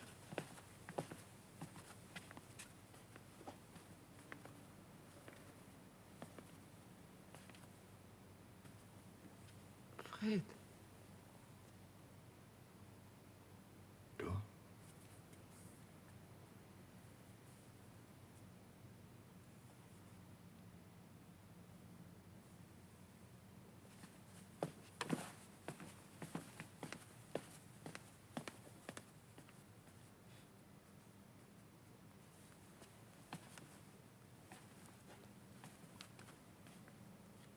Ich glaube, jetzt ist er ganz verrückt geworden. Wann bist du denn gekommen? Vor einer Stunde. Der Hausmeister. Ah, das ist diese Geschichte. Komm.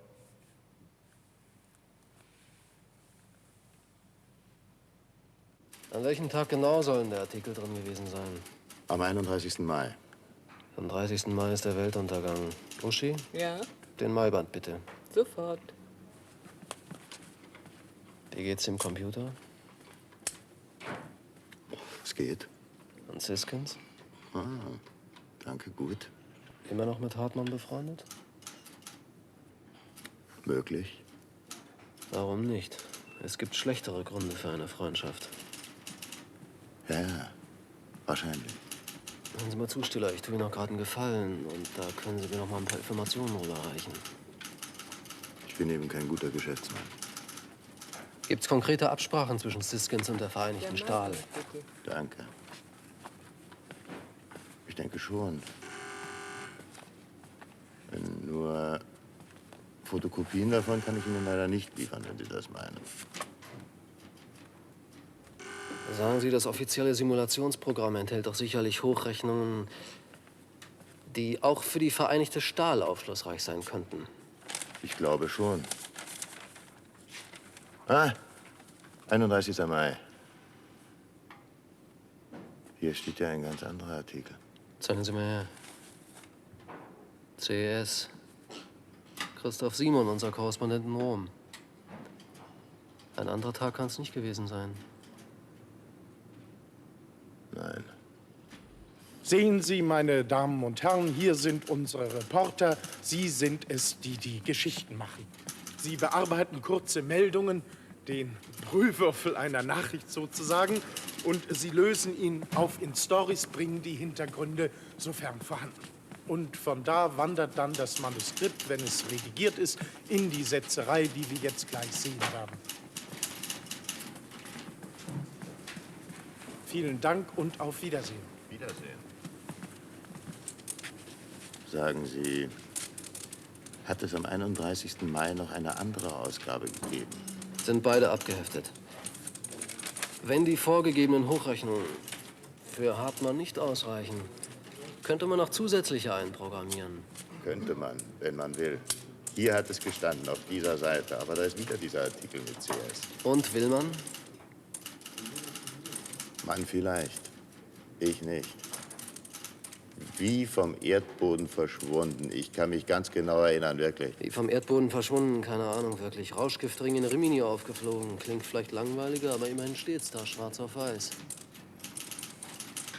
Ich verstehe das alles nicht.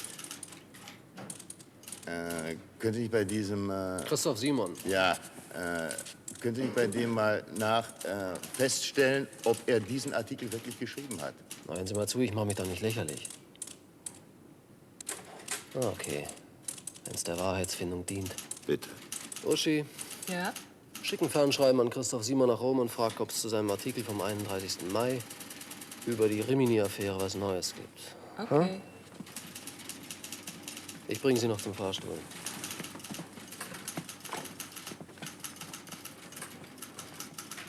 Wie war das noch mit dem zusätzlichen Stahlprogramm? Ich hab's vergessen. Vergessen? Also gut, Simulacron macht unter anderem auch eine Verkehrsprognose bis 2000. Da kann für einen Stahlkonzern natürlich allerlei dabei herauskommen. Na, das ist doch schon mal was. Ich mag nicht Chinesisch essen. Warum? Weiß nicht, ist mir zu süß. Das kann man nicht sagen. Da gibt's auch ganz schön scharfe Sachen. Dieser Stiller hat ja eine ganz schöne Macke. Übrigens, das Fernschreiben ist raus. Was? Das habe ich doch bloß wegen dem Idioten gesagt. Na, ist doch egal. Uschi, besorg mal ein Buch über Verkehrsprognosen, ja? Okay.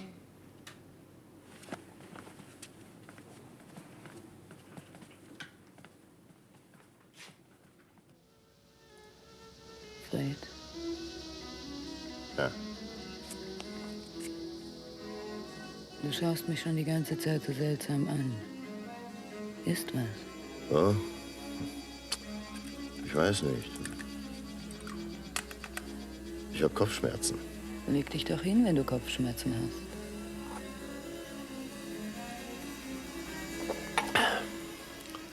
Es geht mir aber nicht schlecht. Ich habe nur Kopfschmerzen. Vielleicht werde ich aber auch nur verrückt.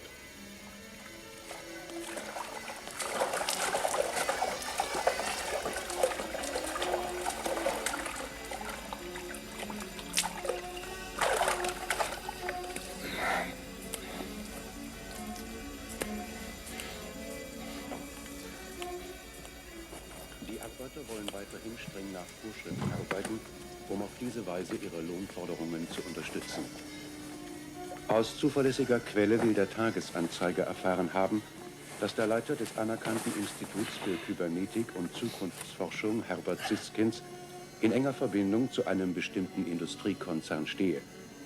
Die Zeitung hat den Verdacht geäußert, dass Simulacron 1, ein vom IKZ entwickelter Simulationscomputer, nicht nur für wissenschaftliche, sondern auch für kommerzielle Zwecke eingesetzt werde. Das Blatt schreibt, die revolutionären Ergebnisse aus dem Computersystem müssten in besonnenen, verantwortungsbewussten Händen bleiben, um für das Wohl der Gesellschaft maßvoll ausgewertet zu werden. Soweit der Tagesanzeiger. Eine Kommission des zuständigen Wissenschaftsministeriums soll die Vorfälle untersuchen. Und was sagt Siskins? Herbert Siskins hat die gegen ihn erhobenen Vorwürfe in scharfer Form zurückgewiesen und gerichtliche Schritte gegen das Blatt angekündigt. Es folgen Kurznachrichten. Helsinki. Die finnische Dichterin Araba Suukkonen, die sich besonders durch die Übertragung des Nibelungenliedes verdient gemacht hat, starb gestern im Alter von 86 Jahren bei einem Zusammenstoß ihrer Privatmaschine mit einem Segelflugzeug auf dem Sportflugplatz Helsinki. Der Pilot des Segelflugzeuges wurde leicht verletzt. Und damit, meine Damen und Herren, ist das Programm für heute beendet. Wir wünschen Ihnen eine gute Nacht. Gute Nacht. Siskins. Oder nicht Siskins. Oder. Wie bitte? Ich habe nur der Fernsehansagerin gute Nacht gesagt.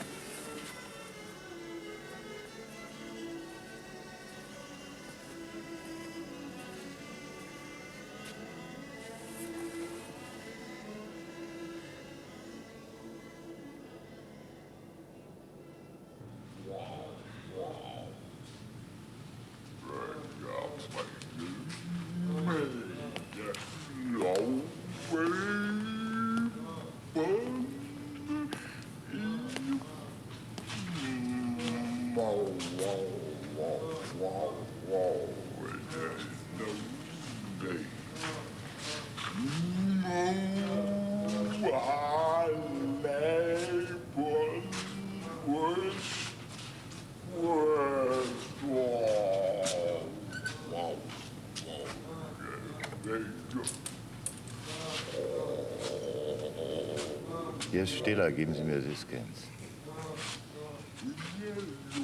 Hallo, hier ist Stiller. Hätten Sie Lust, mal schnell in den Computerraum zu kommen? Ich habe eine Überraschung für Sie.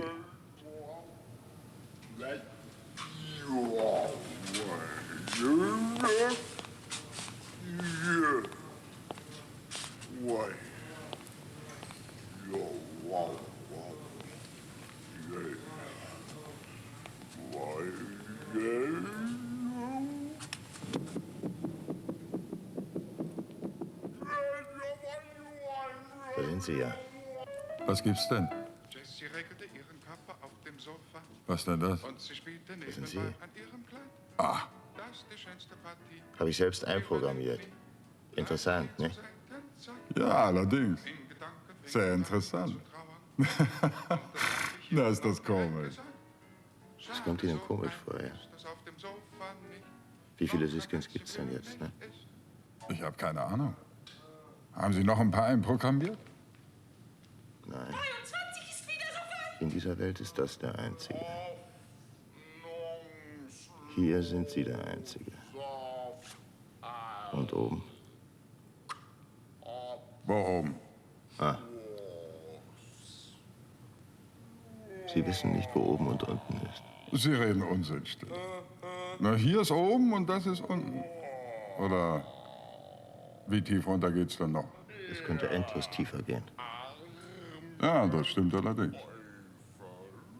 Und endlos höher.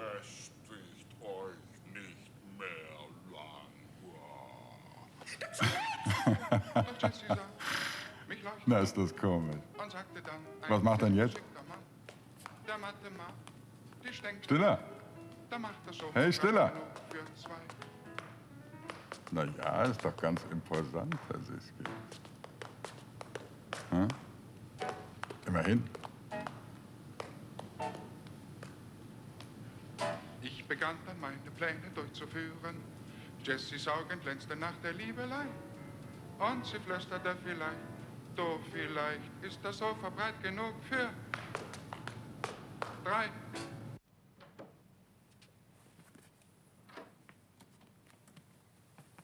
Nett, dass du es hier mag. Wirklich nett. Was heißt denn nett? Nett, wie die ganze Welt ist, oder? Ist doch nett, nicht? Jetzt rück schon raus damit. Was willst du wirklich?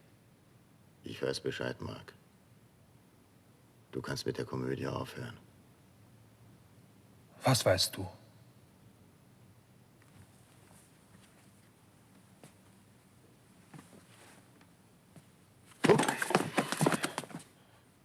Dass du der Kontaktmann bist. Ach, das hast du rausbekommen.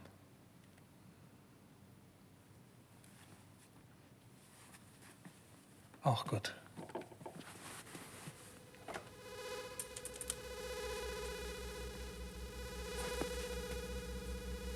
Ja?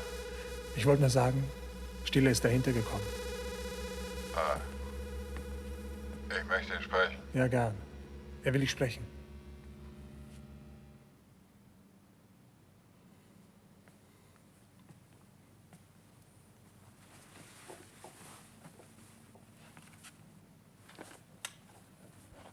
Ja? Aber mein lieber Stiller, das war doch von vornherein klar, dass... Was war klar? Dass Holm als Hartmanns Kontaktmann hier sein würde. Das habe ich doch zu verantworten. Ich ganz allein. Hartmanns Kontaktmann. Gottchen.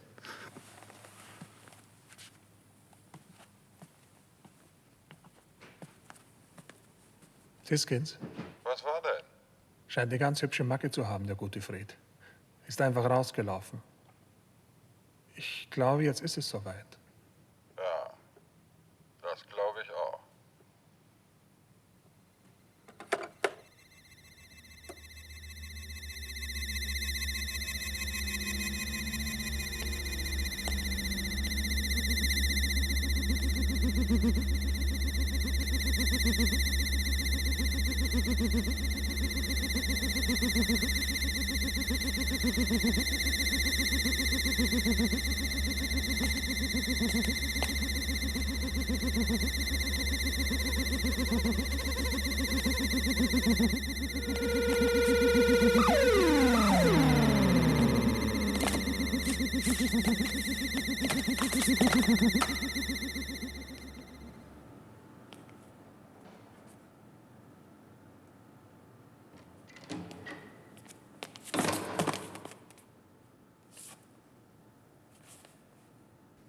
Hey, Mann!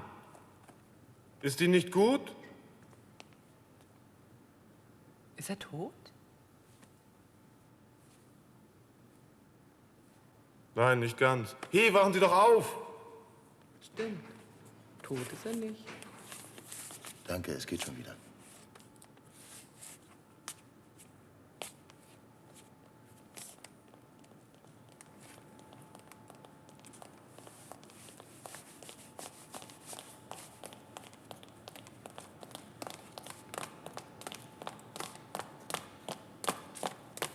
Ich habe den ausdrücklichen Befehl von Herrn Siskins bekommen, Sie nach Hause zu bringen und Ihnen dort behilflich zu sein. Kommen Sie nur mit.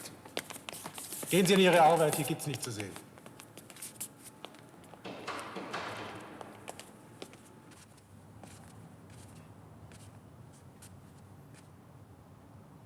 Aufwachen. Frühstück ist fertig. Ja, guter Mann, Sie sind immer noch hier. Das hat Herr Siskins ja auch angeordnet, hat er. Ach so? Na dann.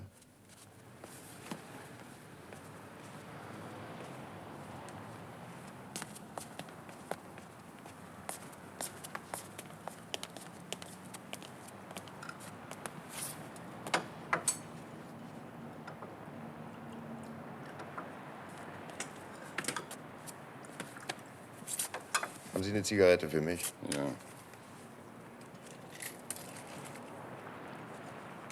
Danke. Ich denke... Ja? Also bin ich, ne? Ja. Doch, ich existiere. Und doch bin ich nicht der Einzige, der sich mit dem Gedanken befasst, dass nichts wirklich existiert, oder? Nein. Eben. Schon Plato hat die letzte Realität lediglich in der reinen Idee gesehen und erst Aristoteles. Der hat die Materie als passive Nichtsubstanz begriffen, die nur durch Denken Realität produziert hat. So. Na. Mal was anderes. Haben Sie einen Freund? Ob ich was? Ja, schon. Gut. Jetzt nehmen wir mal an, der wäre plötzlich spurlos verschwunden. Gerade eben hat er noch neben Ihnen gestanden, plötzlich ist er weg. Hat sich in Luft aufgelöst. Aber das wäre doch... Ich sage ja nur mal angenommen. Also Sie melden das bei der Polizei. Am nächsten Tag steht auch etwas darüber in der Zeitung. Ja. Auf einmal behaupten alle Leute, dass dieser Freund gar nie existiert hat. Behaupten die einfach. Was würden Sie diesen Leuten sagen? Ich? Also ich würde sagen, ihr seid verrückt. Schließlich hat er sogar die Polizei aufgenommen. Ja. Die Polizei würde auch sagen, dass sie von der ganzen Geschichte keine Ahnung hat. Aber es hat ja in der Zeitung gestanden, haben Sie gesagt. Da steht es jetzt auch nicht mehr drin. Da steht jetzt ganz was anderes. Ach so. Dann wissen Sie auch, dass ich Ihnen gerade eben einen ganz heißen Tipp gegeben habe, wie man sich für verrückt erklären lassen kann. Aber nur für den Fall, dass Sie mal in die Lage kommen, dass Sie sowas gebrauchen können. Wollen Sie vielleicht noch eine Tasse Kaffee? Nein, danke.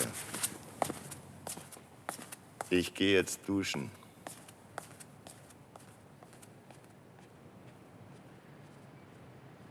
Worum es geht, warum wir hier sind, können Sie sich sicher denken. Natürlich. Der Bericht des Tagesanzeiger hat auch uns aufgeschreckt, hat uns zu denken gegeben. Ich halte es für das Beste, wenn Sie, Herr Siskins, gleich Stellung zu den Vorwürfen nehmen. Gewiss, Herr Staatssekretär, natürlich. Zu meinem Bedauern muss ich zugeben, dass mit Simulacron 1 Missbrauch getrieben worden ist. Ach. Ja. Herr Holm wird Ihnen einen klärenden Bericht zur Lage geben. Verzeihung, aber wer ist Herr Holm? Zur Stunde ist Herr Holm noch Assistent des technischen Direktors Herrn Stiller. Ach ja, danke. Tja, also. Bei einer Überprüfung mussten wir feststellen, dass in das Simulationsmodell ein Zusatzprogramm eingespeist wurde, das mit unserer eigentlichen Forschung so gut wie nichts zu tun hatte. Worum bitte geht es denn dabei? Tja, das ist schwer zu sagen. Mit den Antworten, die Simulacron in diesem Sonderprogramm auswirft, kann natürlich nur der etwas anfangen, der die Fragestellung kennt. Ach, und... Ja, und die Fragestellung kennt natürlich nur der das Programm entworfen hat. Und wer das war? Das wissen wir natürlich definitiv nicht. Allerdings haben wir Vermutungen. Und die wären? Herr Holm, bitte. Also, ich kann Ihnen natürlich nur Dinge berichten, die ich selbst beobachtet habe. Den Schluss bitte ich Sie, selbst zu ziehen. Tja. Also, in letzter Zeit führe ich auch nachts oft eine Kontrolle durch und treffe dabei jedes Mal auf Herrn Dr. Stiller im Computerraum. Herrn Dr. Stiller? Ja. Und ein paar Mal hat er mir schon ausgesprochen barsch die Türe gewiesen, da er allein sein wollte, wie er mir sagte. Auf meine Frage, was er denn hier mache, sagte er, das ginge mich nichts an. Ich bin sicher, er wird es jetzt abstreiten. Herr Dr. Stiller? Ja? Was sagen Sie zu den Vorwürfen Ihres Assistenten? Zu welchen Vorwürfen? Dass er Sie nachts allein am Computer antrifft und Sie ihm die Tür weisen. Und wenn er das sagt, so mag er wohl recht haben. Das? Ich kann ihn nämlich nicht leiden. Konkret. Haben Sie den Computer zu anderen als zu staatlichen Forschungszwecken verwendet?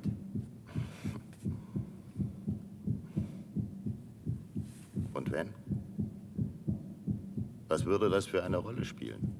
Das ist ja unerhört, das ist ja... Ja, unerhört. Stiller, Sie. Ich höre. Sie hören. Der Mann ist ja... Verrückt. Ist der Mann.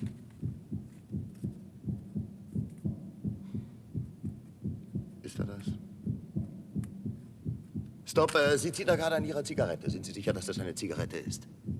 Das ist die Idee einer Zigarette. Gewiss. Die echten Zigaretten werden woanders geraucht. Nämlich da, wo richtige Leute auf richtigen Stühlen sitzen. Ist das ein Stuhl? Sagen Sie, das ist ein Stuhl. Das ist ein Stuhl. Das ist kein Stuhl. Aber das ist die Idee einer Idee, einer Idee. Der Mann ist verrückt. Auf die Vokabel haben wir uns längst geeinigt. Aber Ihr Kaffee, hat der eine Farbe? Na? Der ist braun. Warum ist er denn braun, der Kaffee?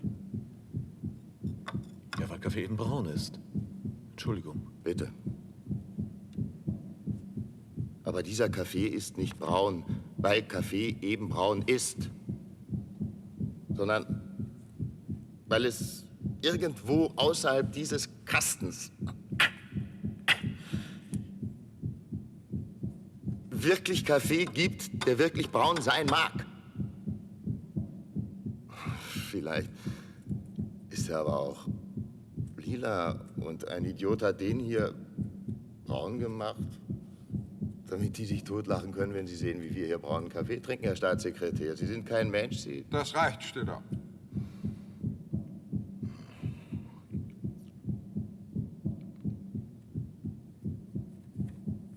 Sie sind nichts. Das ist die Gemeinheit. Weil nichts nicht denkt. Es wäre ein Staatssekretär. Genau das. Erinnern Sie sich an diesen, wie hieß der Mann? Vollmer? Professor Vollmer, richtig. Die Geschichte war ähnlich, meine ich. Immerhin. Verzeihung, aber ich bin der Psychologe des Instituts. Ich beobachte Stiller schon eine geraume Weile. Ziemlich genau. Es handelt sich bei ihm um eine akute Paranoia.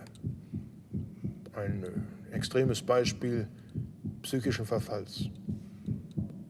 Er ist, um es grob zu sagen, für das, was er tut, nicht mehr verantwortlich. Ich würde sagen, man sollte ihn ab sofort beurlauben. Eine Kur oder... Ich meine, ich bin sicher, er fängt sich wieder. Eines Tages. Vielleicht. Danke, Herr Hahn. Vielen Dank. Ich glaube, das Problem wäre damit aus der Welt geschafft, meine Herren. Ja, gewiss, wenn Stiller. Und wahrscheinlich ist er wirklich nicht verantwortlich. Hirse? Nein, bestimmt nicht. Der Mann ist ja völlig hinüber. Ich glaube, das Beste wird sein, wir übergeben Herrn Holm vorläufig die Aufgaben von Herrn Stiller. Wie Sie meinen. Wir wollen ihn auch weiterhin in der Frage des Personals völlige Freiheit lassen. Vielen Dank, meine Herren. Und ich wäre Ihnen dankbar, Herr Staatssekretär, wenn Sie eine entsprechende Richtigstellung an die Presse... Machen wir. Trotzdem diese Parallele zu... Professor Vollmer. Professor Vollmer ist seltsam und verblüffend.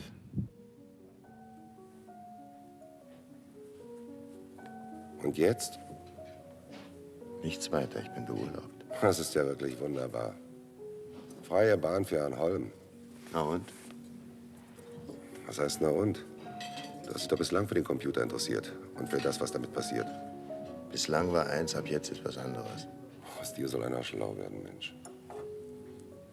Sag mal, wo liegen eigentlich die Grenzen der Wahrnehmungsfähigkeit unserer Identitätseinheiten? Pass mal auf, stell dir mal vor. Wir beide wären in einen Computer einprogrammierte Wesen, sitzen hier, trinken Whisky, würden dabei unsere eigentlich nicht vorhandene Umwelt sehen, als wäre sie real. Natürlich. Eine elektronisch vorgespiegelte Umgebung ist für ein elektronisches Wesen in der Wirkung real. Gut. Und kann es dabei auch Pannen geben? Das ist möglich, aber unwahrscheinlich. Wie würde das aussehen, wenn eine Panne passierte? Tja, wie? Also ein einfaches Beispiel wäre so. Du fährst eine Straße entlang, die plötzlich aufhört, weil sie nicht zu Ende programmiert ist.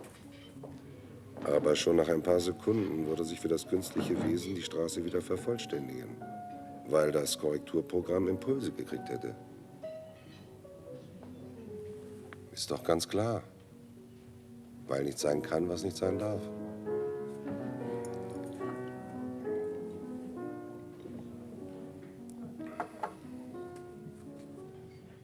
Hast du den Aufmacher gelesen? Ja, technischer Direktor erlebt Nervenzusammenbruch. Sehr glücklich bin ich damit nicht. Wieso? Weil es mir zu simpel ist. Geschichten, die das Leben schreibt, sind nie so simpel. Nein, ich kenne den Spruch nur andersrum. Es gibt ihn so oder so. Ich finde, das spricht für ihn. Hast du das gelesen? Was denn? Fernschreiben von Simon aus Rom. Nein, was steht denn drin? Habe nie über Rauschgiftringe in Rimini berichtet. Außerdem war ich zu der Zeit krank. Aber das gibt's doch nicht. Die Sache wird noch doller. Ich habe natürlich bei Simon rückgefragt, was bei ihm in der Ausgabe vom 31. Mai steht. Willst du es lesen? Gib mal her.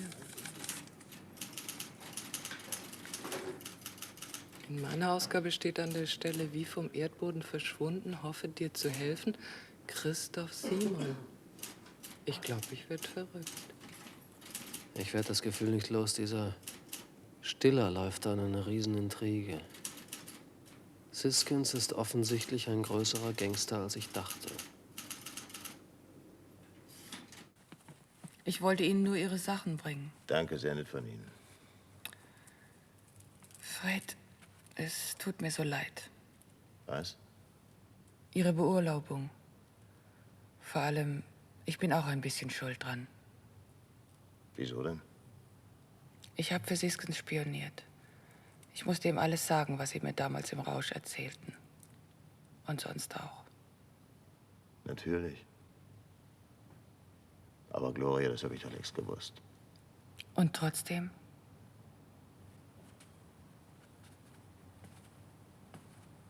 Trotzdem mag ich sie. Ich Sie auch.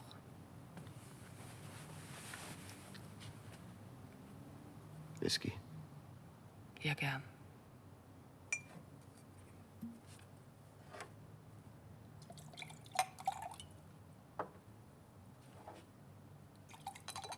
Bezahlt er Sie oder Oder was? blieben Sie ihn? Beides.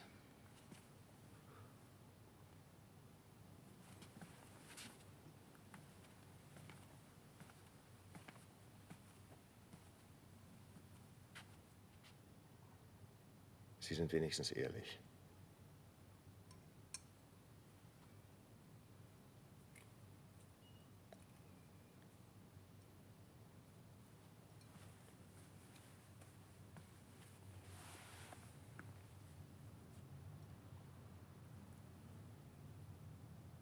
Sie sind ein bisschen so, wie ich Männer mag. Und Sie sind ganz so, wie ich Frauen mag. Siskins ist ganz so, wie ich Männer mag. Ja. Ich krieg's nicht fertig, mich von ihm zu lösen. Wollen Sie denn? Weiß nicht. Wahrscheinlich nicht. Ich könnte es auch sicher gar nicht. Was man will, das kann man auch. Das ist ein Ammenmärchen. Stimmt. Ich bin eine von seinen Marionetten, die er in der Hand hat. Aber was viel schlimmer ist als das, ich fühle mich wohl dabei.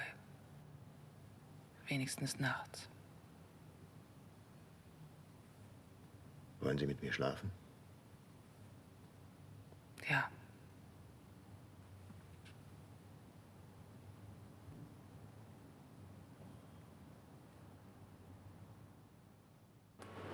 Na, wie steht's? Die Bedarfsanalyse läuft noch. Hoffentlich können Sie dann auch richtig interpretieren. Ich muss doch sehr bitten. Aber. Ich möchte doch bloß vermeiden, dass unser Freund Hartmann Fehlinvestitionen macht.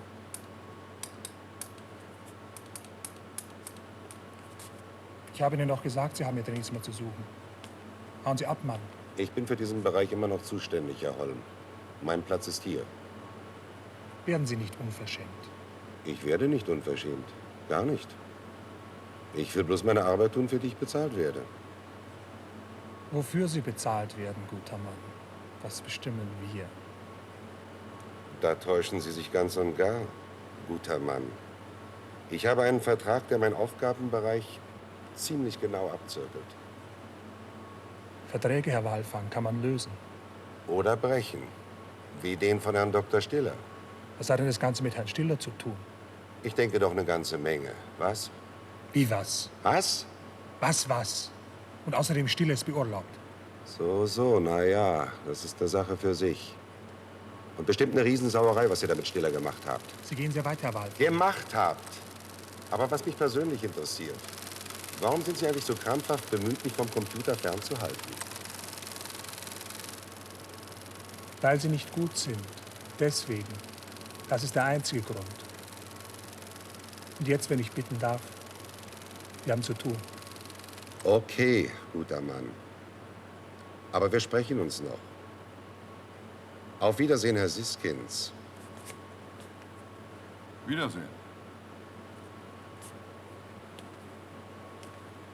Das ist der Nächste. Sie sollten ein bisschen vorsichtig mit den Leuten umgehen, Holm. Wieso?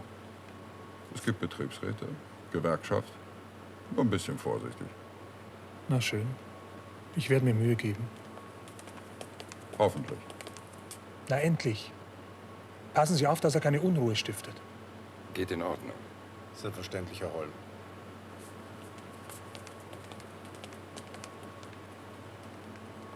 Sagen Sie mal, Holm, was ist eigentlich mit Stiller? Wenn alles richtig gelaufen ist,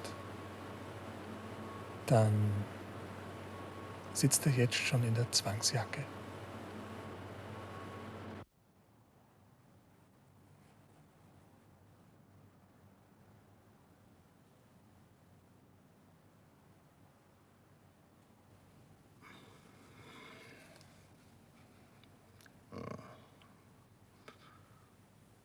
Mein Kopf.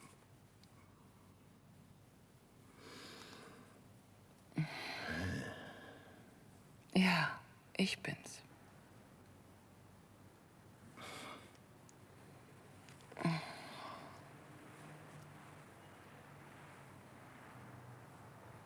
Wie viel Uhr ist es? 3:30. Früh oder Nachmittag? Nachmittag. Da haben wir 18 Stunden geschlafen. Du hast 18 Stunden geschlafen.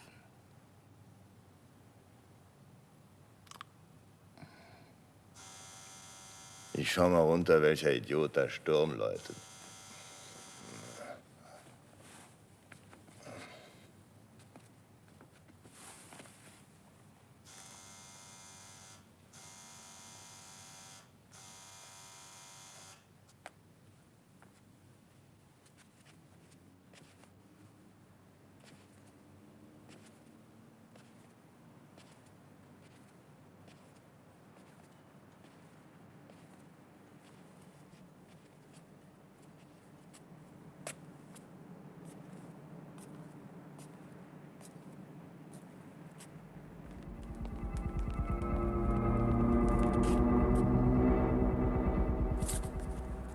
Sehr schön. Siskins neuester Trick. Was denn? Da, schau runter.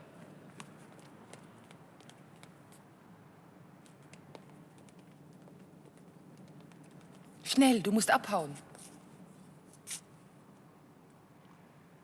Mir ist jetzt schon alles egal. Fred, ich bitte dich, hau ab. Die stecken dich in eine Zwangsjacke. Wer weiß, vielleicht gehöre ich da rein. Lass jetzt die Witze, Fred.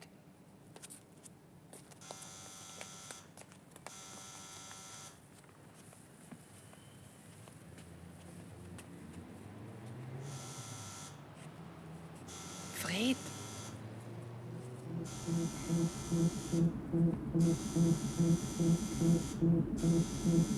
Beeil dich, Fred.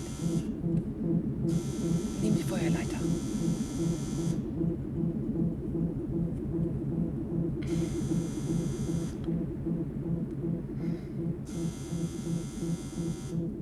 Fred.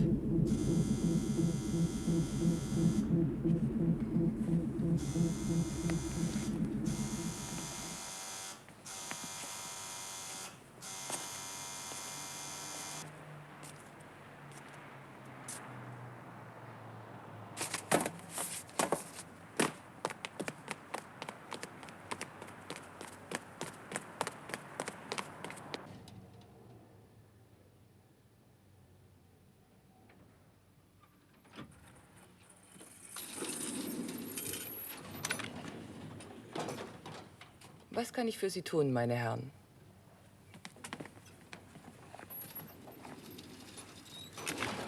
Wo ist der Verrückte? Welcher Verrückte? Ich weiß gar nicht, was Sie meinen. Stiller heißt der Mann. Der wohnt doch hier. Sie meinen Freddy? Ja, der ist allerdings verrückt. Im Bett. Wenn Sie wissen, was ich meine. Was heißt im Bett? Verrückt? Bestimmt. Jetzt lassen Sie uns durch. Sonst. Na gut, wenn Sie unbedingt wollen.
Eva.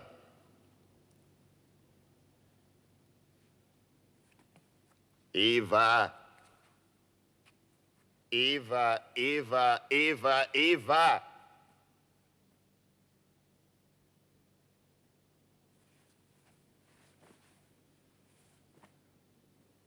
Eva.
Stiller! Machen Sie die Tür auf! Polizei! Wir wissen, dass Sie drin sind. Stiller! Machen Sie keine Schwierigkeiten. Wir schlagen sonst die Tür ein.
Steigen Sie ein, Mann. Sie haben sowieso keine Chance.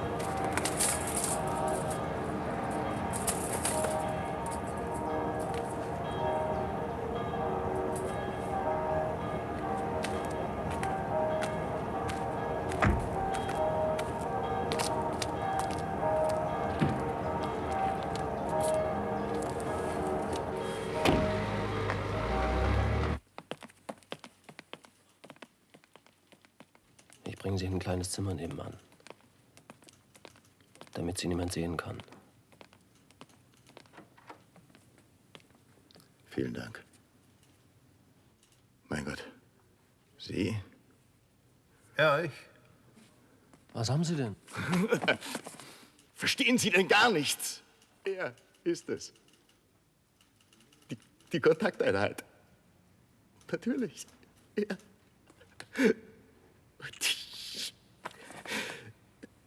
Und ich, Idiot, hab mich täuschen lassen. Aber Stiller, Hahn gibt uns doch seit Monaten Informationen aus der Zentrale des IKZ. Was stört Sie denn daran?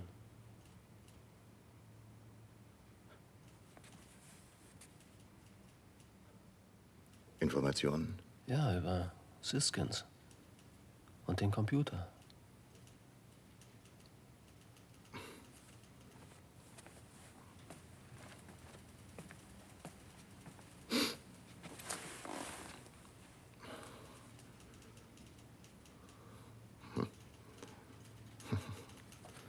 Also dann. Sind Sie immer noch bei Ihrer Wahnsinnsidee, Stiller?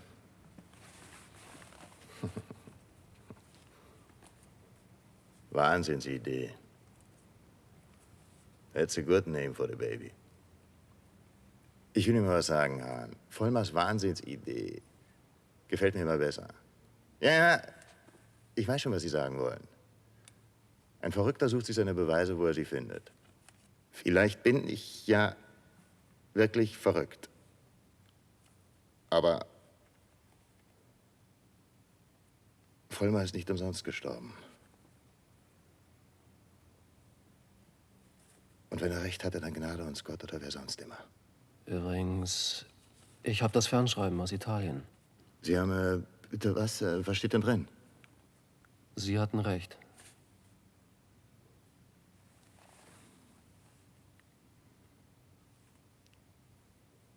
Ich hatte recht.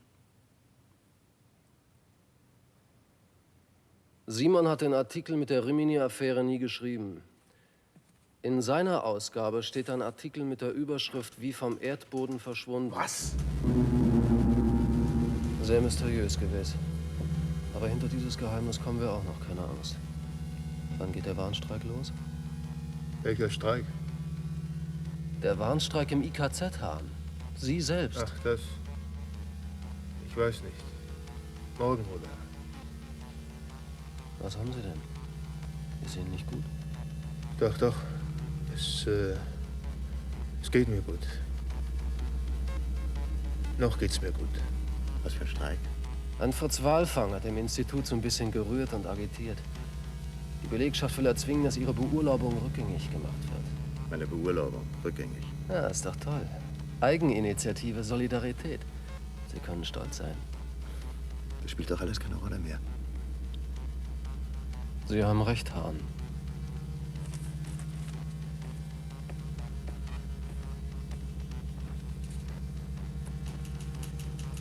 Er scheint mit den Nerven völlig runter zu sein. Günther Lause. Sicherheitschef vom IKZ. Siskins Party. Sagen Sie doch was. Machen Sie mir einen Vorschlag.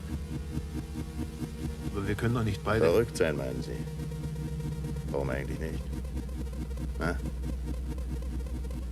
Sie sind doch der Fachmann. Wo wollen Sie hin? Einfach gehen. Sie können nicht einfach gehen. Warum?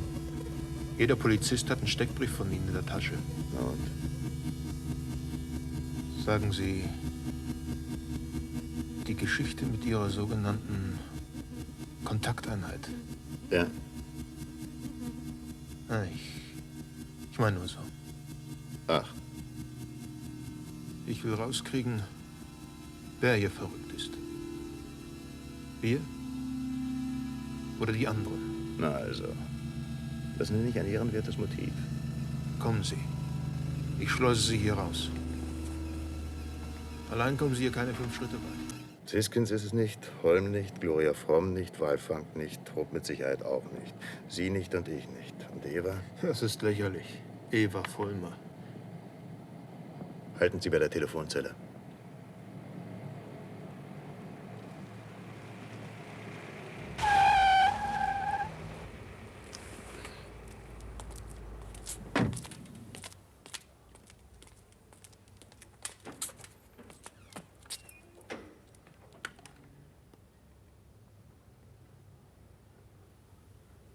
Eva, mein Gott, wo warst du denn?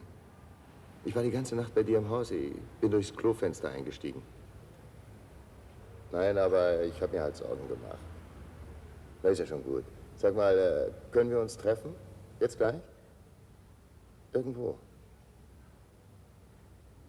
Nein, es ist nichts Dringendes, aber mein Gott, ich will dich halt sehen.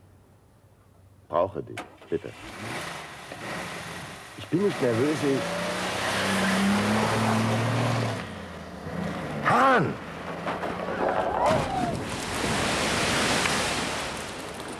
Fred, hörst du mich? Fred!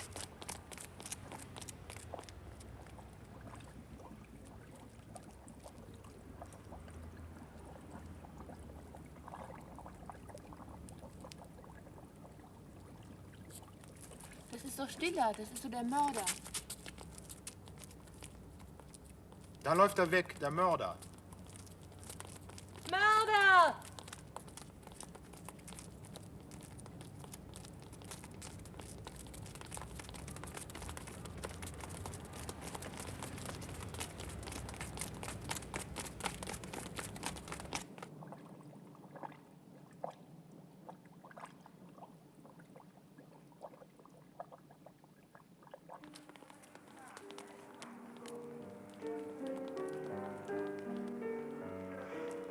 Bist du krank? Nein, es ist nichts. Es geht schon wieder.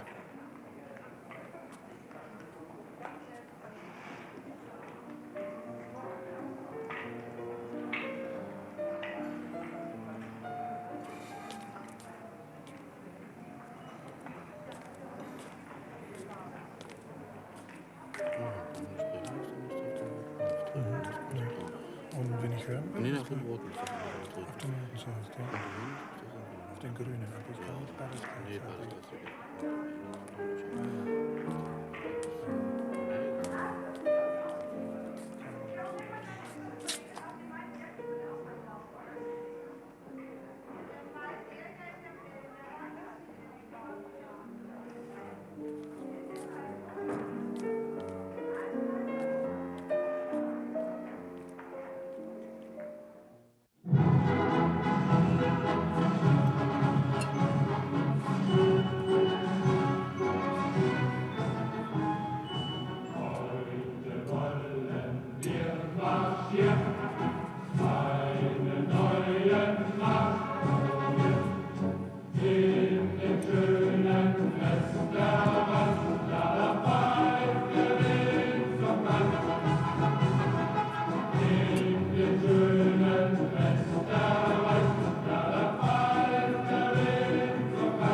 by the corner light. I'll always stand and wait for you at night. We will create a world for two. I'll wait for you the whole night through. For you, Lily Marley. For you, Lily Marley. Bugler tonight, don't play a call to arms. I want another evening with her charms. Then we will say goodbye and part. I'll always keep you. Haben Sie schon gefehlt? With me, Lily Marley. Ich hätte gerne einen Wildschweinrücken und einen Gewürztraminer. Sehr wohl. Ausgezeichnet.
For you, Lily Marley.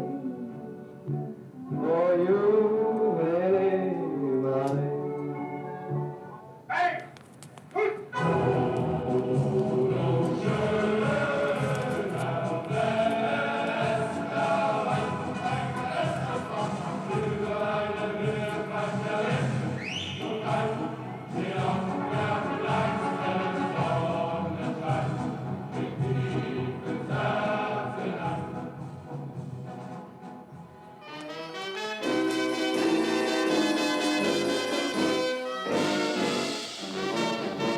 If you're looking for trouble, you came to the right place. If you're looking for trouble, just look right in my face. I was born standing up and talking back. My daddy was a green-eyed mountain jack because I'm evil. My middle name is Murray.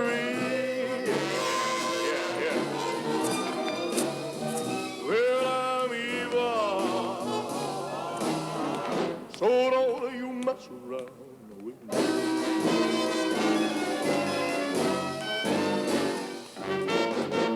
I never looked for trouble, but I never ran. I don't take no orders, no kind of man. Ja? Flesh, blood and bone. But Ich komme vom Amt für öffentliche Ordnung. Ich soll die Not- und Nebenausgänge kontrollieren.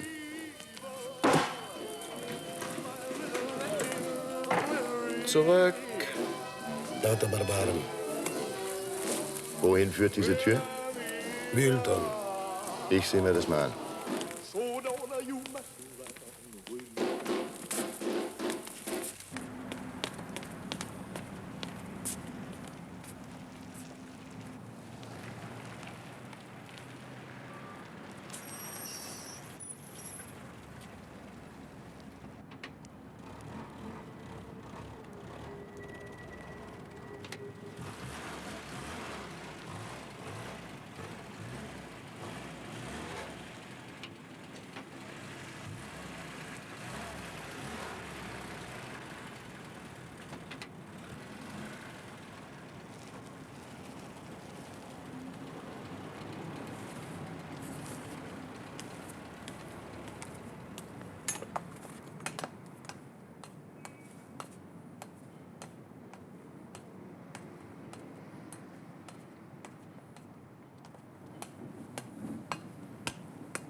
kamen dabei ums Leben. Die Bundesstraße 1 zwischen Essen und Bochum wurde gesperrt. Hier noch ein Fahndungsaufruf der Polizei. Gesucht wird der 36-jährige Fred Stiller, ehemaliger Mitarbeiter des Instituts für Kybernetik und Zukunftsforschung.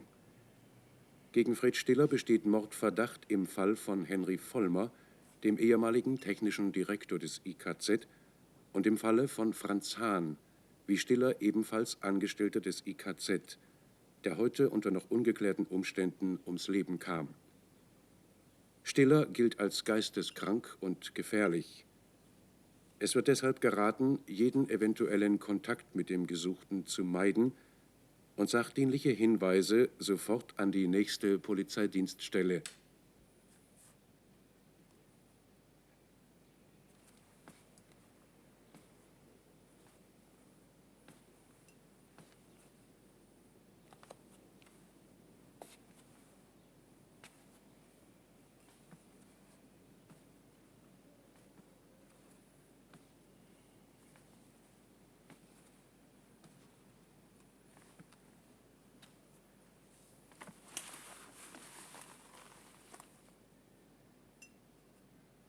Franz Hahn.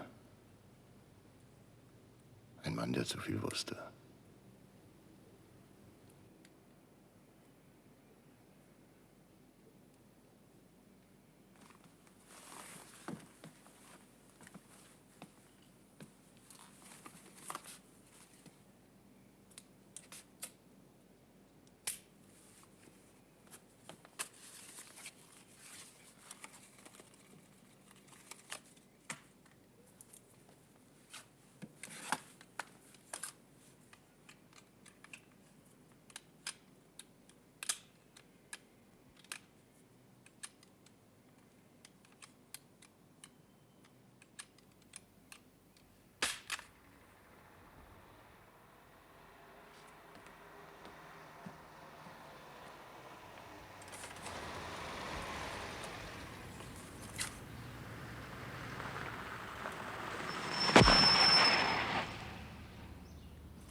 Eva.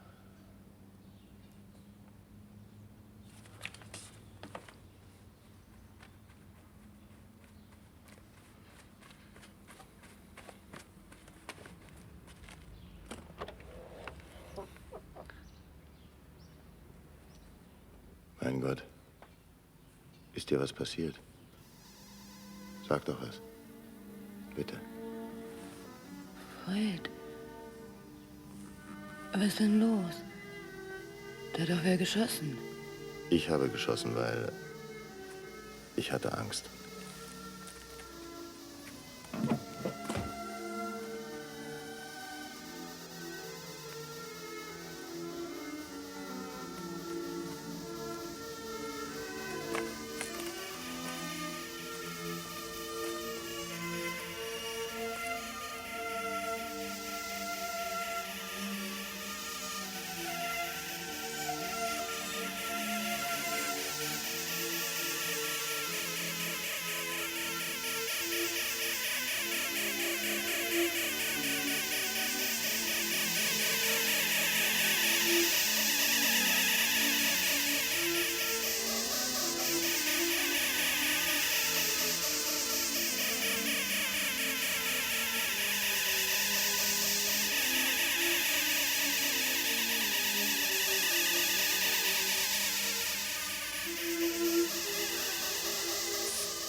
Was willst du denn hier?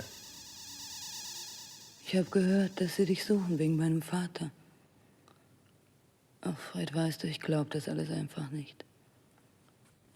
Und da dachte ich, du brauchst mich und wollte bei dir sein. Hier kannst du nicht bleiben, das ist zu gefährlich für dich. Aber Kein Aber.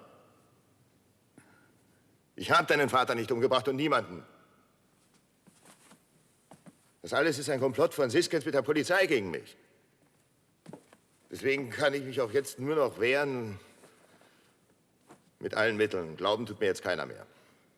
Ich glaube dir. Ja. Und ich liebe dich. Geh jetzt.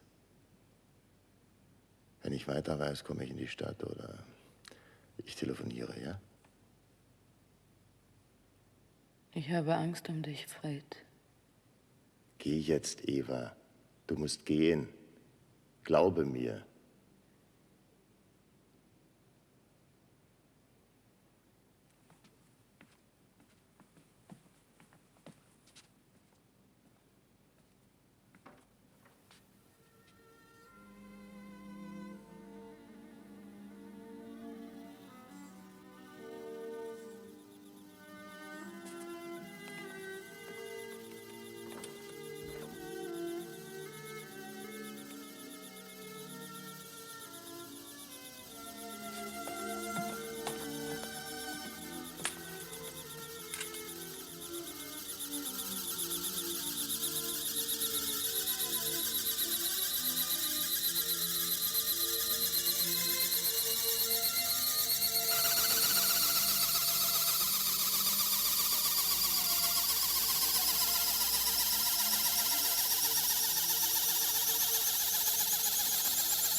Eva!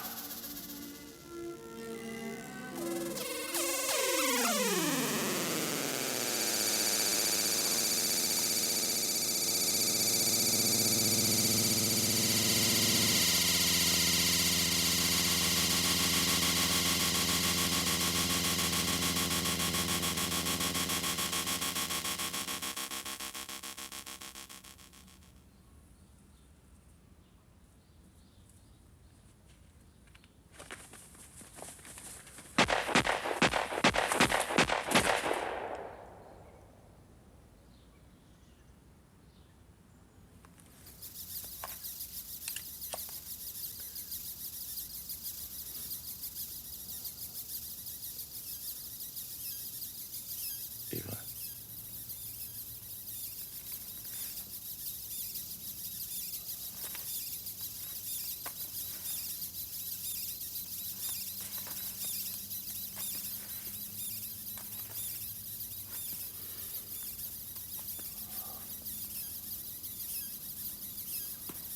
Woher kann sie gewusst haben, dass ich hier bin?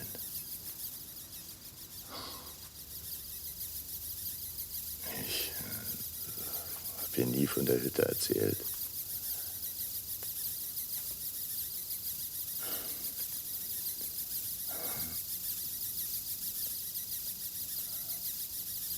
Dann ist sie es.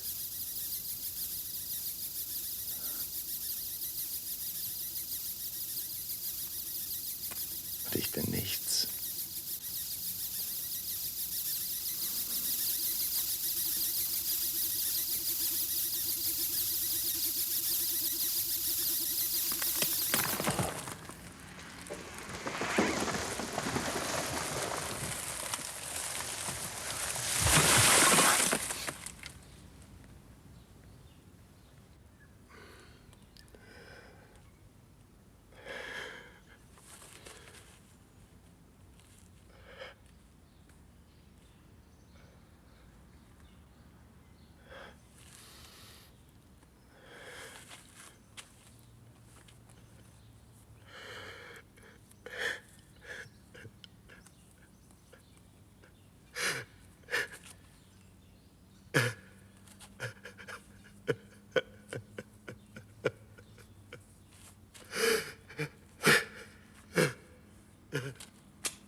Was willst du denn hier?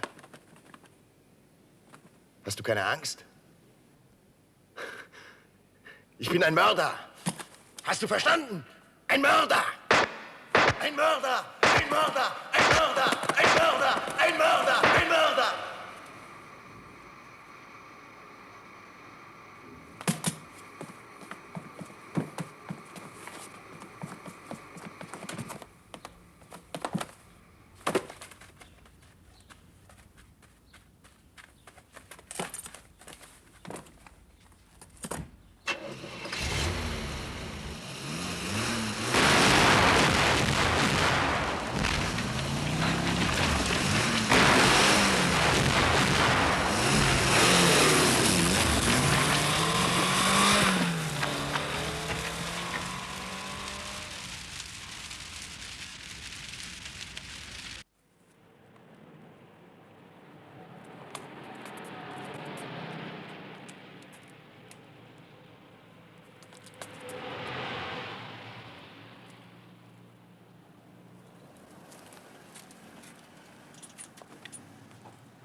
Sagen Sie, wie war Ihr Name? Echo.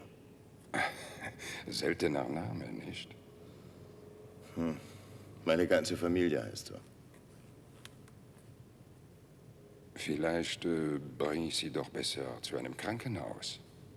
Nein, nein, mir ist ja gar nichts passiert mit das Auto. Oh, bitte nicht rauchen. Monsieur. Echo. Herr Echo, ich bin schrecklich empfindlich gegen Nikotin. Neulich habe ich einen ganz tollen Unfall gesehen. Richtig schrecklich. Da ist ein Lichtmast direkt durch das Auto gestoßen. Und der Fahrer...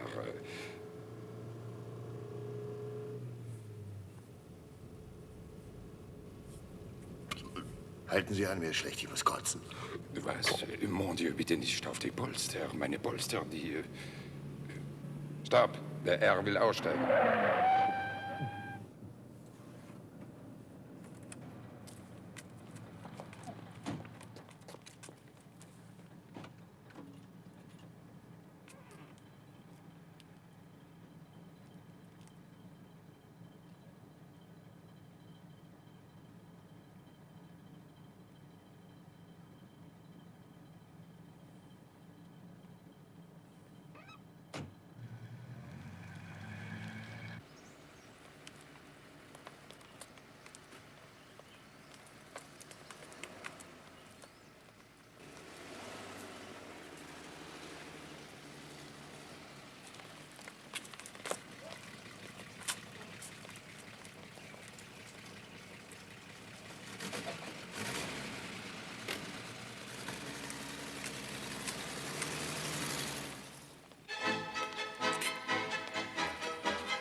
Fred, ich würde jetzt lieber nicht weglaufen. Tut mir leid, Liebling. Aber ich will nicht, dass du mir wegläufst. Natürlich nicht.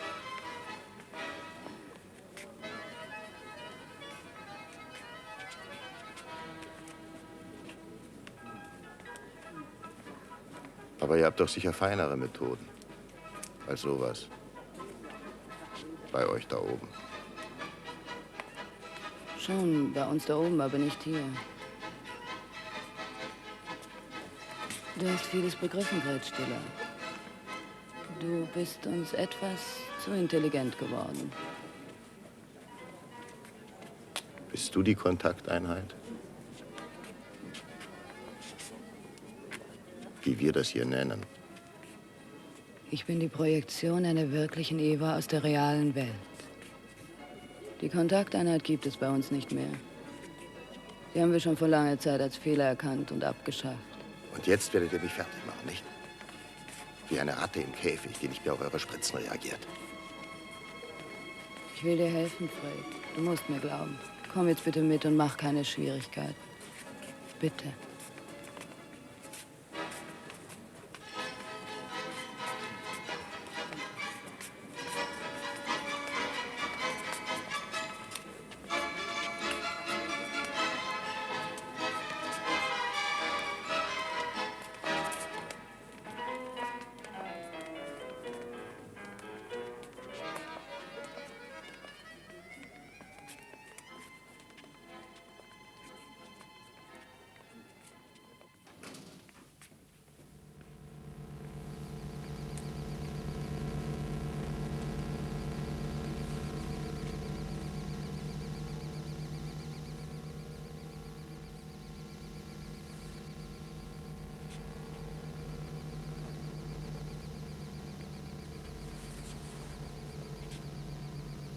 Mir ist alles egal.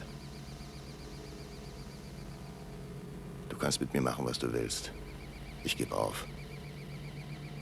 Programmier mich weg, bring mich um oder was euch sonst alles einfällt, aber es soll endlich vorbei sein. Dieser grässliche Albtraum. Du kannst mir vertrauen, Fred. Da.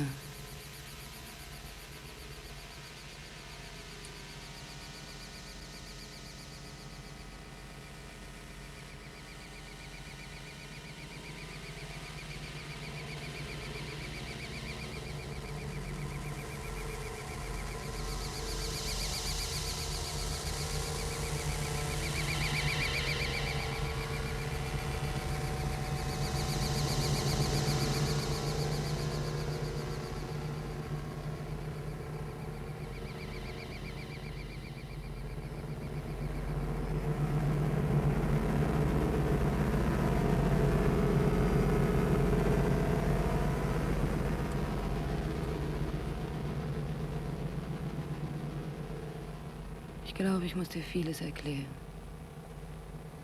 Bitte, du kannst ja schließlich mit mir machen, was du willst. Trotzdem, schau.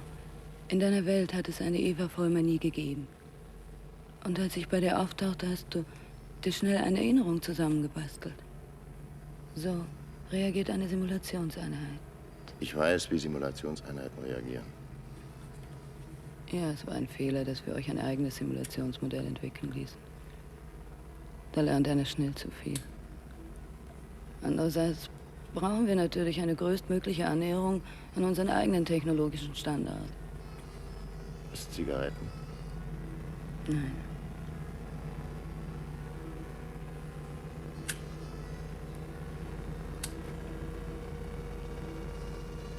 Was geschah mit Vollmer? Wir fanden das am Anfang eigentlich ganz interessant und wollten beobachten, wie sich das so entwickelt.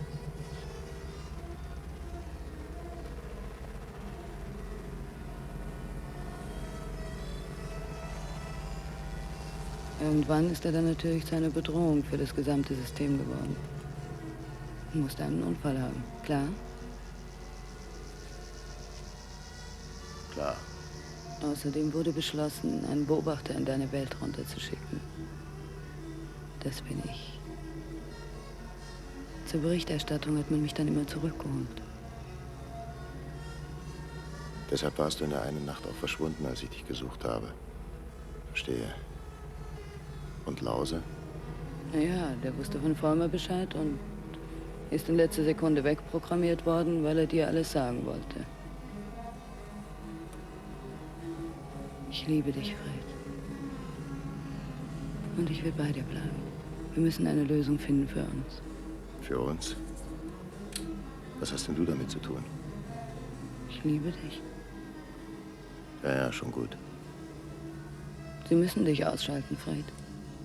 weil du deine ganze Welt in Gefahr bringst, abgeschaltet zu werden. Sie ziehen einfach den Stecker aus der Dose und aus. Weißt du, der Mann, der in meiner Welt am Computer sitzt, ist völlig größenwahnsinnig. Seine Macht über diese künstliche Welt hat ihn verrückt gemacht. Er hält sich für eine Art Gott und treibt dabei sein Spiel mit euch. Dich zum Beispiel hat er keineswegs sofort abschalten oder töten wollen. Im Gegenteil. Er hatte unheimlich großen Spaß an deiner Angst und an deiner Verzweiflung.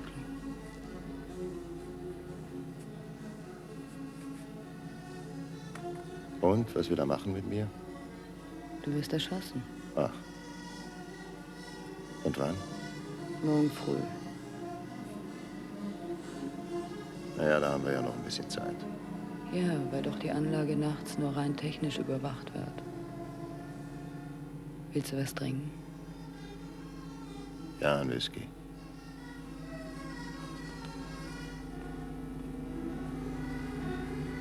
Sag mal, Ja.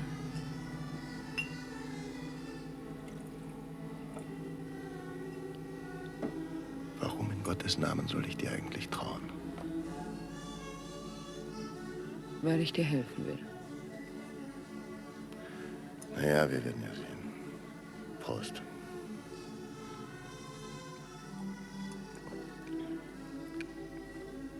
Was ist eigentlich mit Hahn passiert? Hast du ja gesehen. Wir mussten das tun nach dieser Panne mit dem Fernschreiben. Nicht auszudenken, wenn das auch... Bravo. Gute Arbeit. Meine Anfälle, meine ewigen Schwindeleinfälle. Die hast du jedes Mal, wenn er versucht, mit deinem Bewusstsein Kontakt aufzunehmen. Und die Straße, die damals plötzlich weg war und dann wieder da. Da ist dein Schaltkreis ausgefallen, nichts weiter. Irgendetwas stimmt doch nicht an der ganzen Geschichte. Wieso? Naja. Wie kann ein wirklicher Mensch jemanden lieben, der künstlich ist? Ganz einfach. Weil du jemandem gleichst, den ich mal geliebt habe. Oh, Wer war das? das ist... Nun, ihr würdet ihn technischen Direktor nennen. Er ist für unser Simulationsmodell zuständig. Sieh an. Wie heißt der Mann? Fred Stiller? Fred Stiller. Das bin ich. Nein.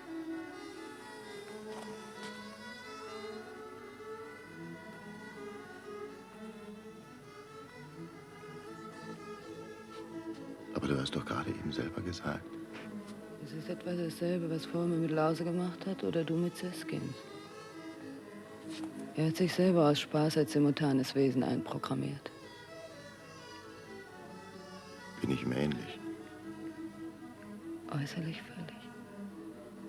Nur der Charakter, der ist verschieden. Fred ist größenwahnsinnig. Und du bist du. Ich liebe dich. Ich liebe dich auch. Fred. Komm zu mir, bitte.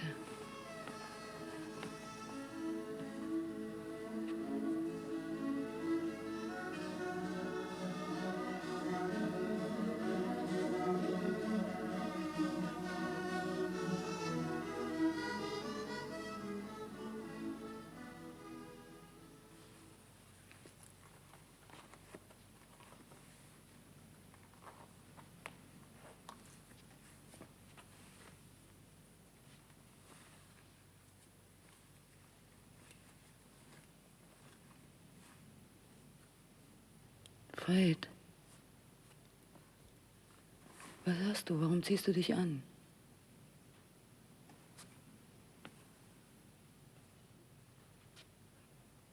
Ich habe wieder Kopfschmerzen. Es ist diesmal viel schlimmer. Wo gehst du hin?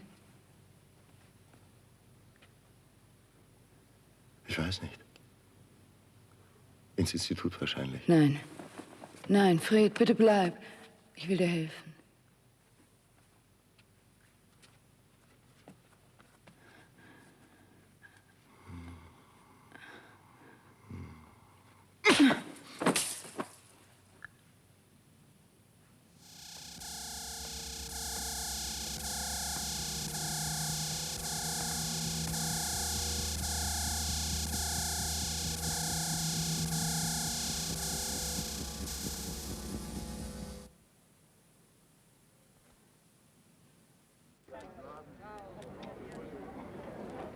Seit dieser Holm hier im Institut ist, geht alles drunter und drüber.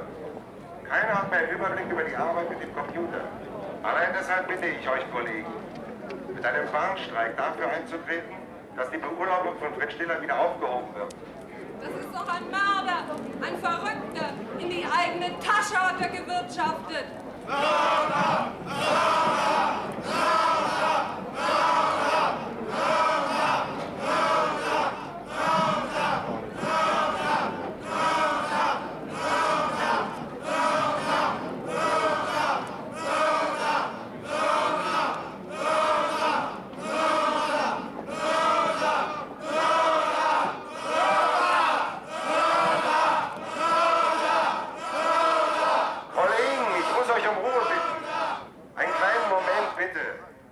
Ich sage euch, Stiller ist verschaukelt worden.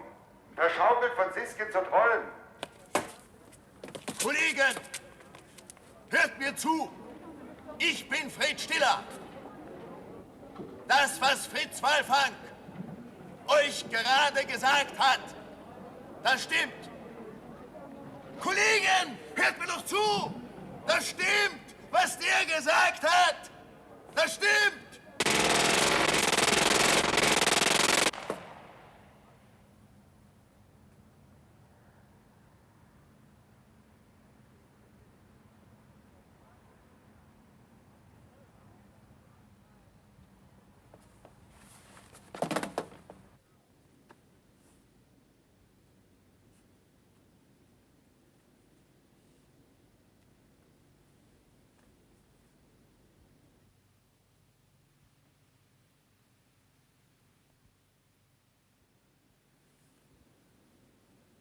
Ich habe dein Bewusstsein ausgetauscht, als du da unten im Sterben lagst. Weißt du, wie damals Holm, als Walfang statt Einstein zu dir kam?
Haare, Augen, Mund, Hals, Schultern.